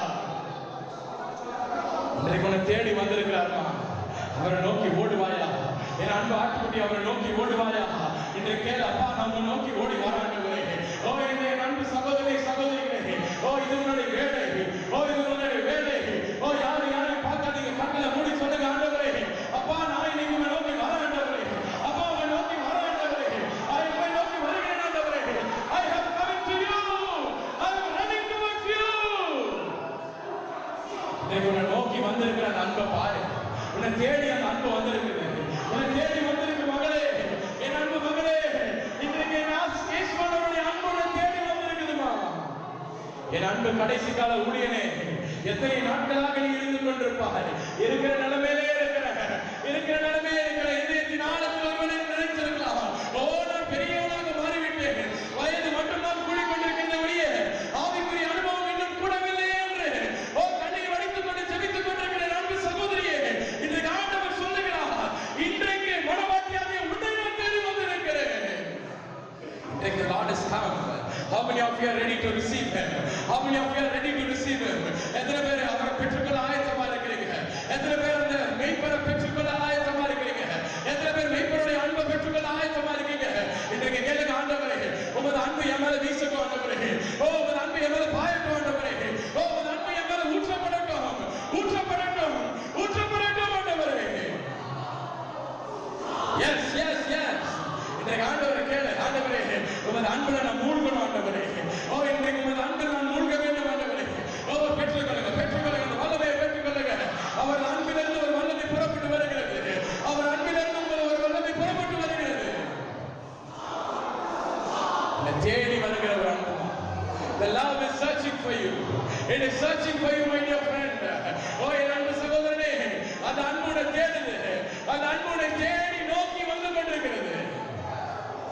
அந்த அன்பு உன்னை திட்டாது. அந்த அன்பு உன்னை திட்டாது. தகப்பன் தன் நேசிக்கிற எந்த மகனையும் சிரிச்சுக்கிறான், உண்மைதான். ஆனால் தகப்பன் குழிக்குள் விழுந்து கொண்டிருக்கிற மகனை அவர் திட்ட மாட்டாரு. அவர் தூக்கி நிறுத்துகிற தகப்பன். அவர் தூக்கி நிறுத்த வந்திருக்கிறார். இன்றைக்கு ஆண்டவரே, அந்த குழிக்குள்ள இருக்க ஆண்டவரே, என்னை தூக்கி நிறுத்தும் என்று கேளு. ஆண்டவரே, என்னை நோக்கி பாரும் என்று கேளு. பேதுருவை பார்த்த அதே கண்கள், பேதுருவை நோக்கி பார்த்த அதே கண்கள் இன்றைக்கு உன்னை நோக்கி பார்த்து கொண்டிருக்கிறது. என் அன்பு சகோதரனை, சகோதரியே, இன்றைக்கு உங்கள் மீது என் கண்கள் நோக்கி பார்த்து கொண்டிருப்பதை நான் பார்த்து கொண்டிருக்கிறேன். thank you Jesus. அப்பா, என்னை நோக்கி பாருங்க என்று கேளு. சரீரத்தை விட்டு கொடுத்து கேளு. அப்பா, என்னை பாரும் ஆண்டவரே. ஆண்டவரே, யாரும் காணாத இந்த உள்ளாங்கோலத்தை நோக்கி பாரு ஆண்டவரே. பேதுருவை நோக்கி பார்த்தார் அவர். He looked intently on Peter. Peter அவரை நோக்கி பார்த்தாரு. அவர் இன்டென்ட்டா பார்த்தாரு. உன்னை அப்படி இன்டென்ட்டா பார்க்க வந்திருக்கிறாருப்பா. அந்த அன்பு அது உன்னை மைண்ட் பண்ணுது, உன்னை உணர்த்துகிற ஒரு அன்பு. இன்றைக்கு அந்த அன்பு உன்னை தம்மோடு கூட கட்டி வைக்க வந்திருக்கு. இன்றைக்கு உன்னை தன்னோடு கூட கட்டி வைக்க முடியும் அந்த அன்பு வந்திருக்கு. இன்றைக்கு எத்தனை பேர் கேட்க போறீங்க, ஆண்டவரே, இன்றைக்கு நான் உமது வாரிசா மாறணும் ஆண்டவரே. அப்பா, இன்றைக்கு நான் உமது சந்ததியாக மாறணும் ஆண்டவரே. அப்பா, உமது உடன் சுதந்திரவாளியாக இன்றைக்கு நான் மாறணும் ஆண்டவரே. இன்றைக்கு என் பேருக்கு பின்னாடி ஆண்டவரே இயேசு என்கிற நாமம் இருக்கணும் ஆண்டவரே. இன்றைக்கு என் பேருக்கு பின்னாடி ஆண்டவரே இயேசு என்கிற நாமத்தோடு கூட நான் புறப்பட்டு போன ஆண்டவரே. இன்றைக்கு அவருக்குரியது எல்லாம் உனக்குள்ளாக மாற போகிறது. இன்றைக்கு பரலோகத்தில் ஒரு பெரிய விருதை கர்த்தர் ஆயத்தம் செய்து வைத்திருக்கிறார். பிரியமான தேவ ஜனமே, என் அன்பு ஆட்டுக்குட்டியே, உனக்காக உங்களை மெய்ப்பர் ஒரு பெரிய ஒரு பந்தியை ஆயத்தம் பண்ணி இருக்கிறார். இன்றைக்கு உன் தலையை இணையினால் அபிஷேகம் பண்ணும்படிக்கு, உன் பாத்திரம் நிரம்பி வடியும்படிக்கு இன்றைக்கு இதோ ஒரு கடவுள் வந்திருக்கிறார். விட்டு கொடுத்து கேளு, ஆண்டவரே, அந்த கிழிக்கப்பட்ட சரீரத்திற்குள்ளாக ஆண்டவரே, எனக்கு ஒரு ஸ்நானம் பண்ணணும் ஆண்டவரே. அப்பா, எனக்கு நீ ஸ்நானம் பண்ண ஆண்டவரே. அந்த கிழிக்கப்பட்ட சரீரத்திற்குள்ளாக ஆண்டவரே, அப்பா, என்ன ஸ்நானம் பண்ண வேண்டும் ஆண்டவரே. இன்றைக்கு அவர் சரீரத்திலிருந்து சுகமளிக்கும் வல்லமை புறப்பட்டு வருகிறது. எத்தனை பேர் இந்த வல்லமையை பெற்றுக்கொள்ள போறீங்க? ஆண்டவரே, அற்புத அடையாளங்களை நான் செய்யணும் ஆண்டவரே. மரித்தோரை உயிரோடு கூட எழுப்பணும் ஆண்டவரே. அப்பா, thank you Jesus. கேன்சர் கட்டியை மறை செய்கிற வல்லமை இன்றைக்கு எனக்குள்ளாக இருந்து புறப்பட்டு வரணும் ஆண்டவரே. thank you Jesus. thank you Jesus. அப்படிப்பட்ட விசேஷித்த ஒரு வல்லமையினால் இன்றைக்கு பிள்ளைகளை நிரப்பும் என்று சொல்லி இதோ thank you Lord. இதோ அவர் வந்திருக்கிறார். பிரியமானவர்களே, கேளுங்க ஆண்டவரே. ஆண்டவரே, எனக்காக பந்தி ஆயத்தப்படுத்தினவரே, என் தலையை இப்பொழுது எண்ணெயினால் அபிஷேகம் பண்ணும் ஆண்டவரே. ஒரு அபிஷேகத்தின் எண்ணெய் கடந்து வருகிறது. ஈசாக்கிற்கு யாக்கோபு யாருன்னு தெரியல, ஏசா யாருன்னு தெரியல. நீங்க வேதத்துல வாசிச்சு பாத்தீங்கன்னா அழகா இருக்கும். ஈசாக்கு ஒரு தீர்க்கதரிசி, கண்ணு தெரியாத தீர்க்கதரிசி. ஆனா தீர்க்கதரிசிக்கு ஒரு காரியத்தையாவது நான் மறைப்பேனான்னு கேட்கிறேன். ஆனா அந்த தீர்க்கதரிசி கூட யாக்கோபு யாரு, ஏசா யாருன்னு தெரியல. ஏன் தெரியுமாமா? யாக்கோபாகிய ஏமாத்துக்காரன் போட்டிருந்தது ஏசாவுடைய மேல் வஸ்திரத்தை போட்டிருந்தான். ஒரு ஆட்டுக்குட்டியுடைய சரீரத்தில் இருக்கிற ரோமங்களை கட்டியிருந்தான். இன்றைக்கு பிரியமானவர்களே, உலகத்தில் இருக்கிற ஜனங்கள் உங்களை அடையாளப்படுத்தினால் உங்களை ஒருவேளை ஏமாத்துக்காரன் அவங்க சொல்லலாம், உங்களை ஒருவேளை பாவி அவங்க சொல்லலாம், உங்களை ஒருவேளை அற்புதங்களை செய்யாத ஜனங்கள் என்று சொல்லலாம், ஆவியில் வளராத பிள்ளைகள் என்று சொல்லலாம், உங்களோடு இருக்கிறவர்களே உங்களை குறித்து சொல்லலாம், இவன் ஒன்றுத்துக்கும் உதவாதவன், இவன் எதற்கும் ஆய்வில்லாதவன், கிருபைகளை பெறாத ஒருவன், வல்லமையற்று இருக்கிற ஒருவன் என்று உங்களை கொண்டே அநேகர் புறம் பேசிக் கொண்டிருக்கிறார். இன்றைக்கு ஆண்டவர் சொல்லுகிறார், அடிக்கப்பட்ட ஆட்டுக்குட்டியானவருடைய சரீரத்தில் இருக்கிற அந்த வாசனை இன்றைக்கு உன் மேல வீச போது. இன்றைக்கு ஜனங்களுக்கு அடையாளம் தெரியாது, உன்னை அடையாளம் தெரியாது. அவரை பார்க்க போறாங்க, இனி அவரை பார்க்க போகிறாங்க. உங்களுக்குள்ளாக இருக்கிற கிருபையின்மை அவர்களுக்கு தெரியாது, உங்களுக்குள்ளாக வல்லமை இல்லை அவங்க சொல்ல மாட்டாங்க. இயேசுவின் வல்லமை அவர் சரீரத்தில் இருக்கிற அதே வாசம் இன்னைக்கு மேல வீச போது. இனிமே no more Jacob, no more cheater, no more ஏமாற்றுக்காரன், only Jesus. இனிமே உன் வாழ்க்கையில no more Jacob, only Jesus. அன்பு சகோதரனே, உன்னோடு கூட தன்னை அவர் இணைத்துக் கொள்ள வந்திருக்கிறார். A spiritual inoculation is going to take place now. எத்தனை பேர் சொல்ல போறீங்க, ஆண்டவரே இன்றைக்கு உம்மோடு கூட என்ன கட்டி வையும் ஆண்டவரே. A spiritual drafting is going to happen now. இன்றைக்கு ஆண்டவருடைய அன்பு இன்றைக்கு ஒரு நதியை போல பாய்ந்து கொண்டிருக்கிறது. இன்றைக்கு ஒரு ஆற போல பாய்ந்துட்டு இருக்குது. இன்றைக்கு அதுல மூழ்கு, அதுல நீந்தி போ, அதுல மூழ்கி ஸ்நானம் பண்ணு. ஆண்டவரே அவருடைய அன்பில் நீந்தி ஸ்நானம் பண்ணு. இன்றைக்கு பெற்றுக்கொள் பிரியமானவனே, இன்றைக்கு அந்த வல்லமையை பெற்றுக்கொள் பிரியமானவனே. ஓ என் அன்பு சகோதரனே, அந்த வல்லமையை பெற்றுக்கொள். இன்றைக்கு அந்த அன்பு உனக்கு மத்தியில கடந்து வந்திருக்கிறது. இன்றைக்கு அவரோடு கூட உன்னை இணைத்துக் கொள், அவரோடு கூட உன்னை இணைத்துக் கொள். அவருக்குள்ளாக இருக்கிற அந்த வல்லமை இன்றைக்கு உனக்குள்ளாக புறப்பட்டு வருகிறது. கேளு ஆண்டவரே, ஆண்டவரே உமக்குள்ளாக இருக்கிற வல்லமை இன்றைக்கு எனக்குள்ளாக கடந்து வரணும் ஆண்டவரே.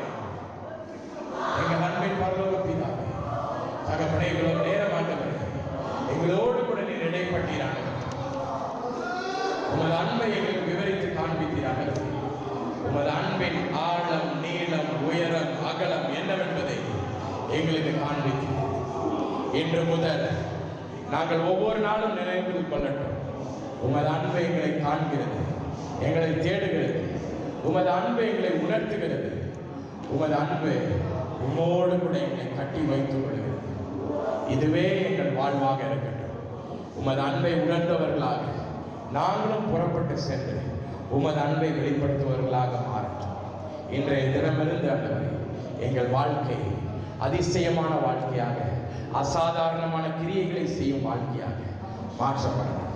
உம்மோடு கட்டி வைக்கிற கட்டப்பட்ட ஒரு அனுபவம் ஆண்டவரே என்னை பார்க்கிற ஒவ்வொரு பிள்ளைகளுக்கும் அவர்களுக்கும் இருக்கட்டும். ஆசீர்வதியும் வழி நடத்தும். சகல துதிகன மகிமை உமக்கே செலுத்துகிறோம். இயேசுவின் மூலம் ஜெபிக்கிறோம் எங்கள் ஜீவனுள்ள அன்பின் பிதாவே. ஆமென், ஆமென்.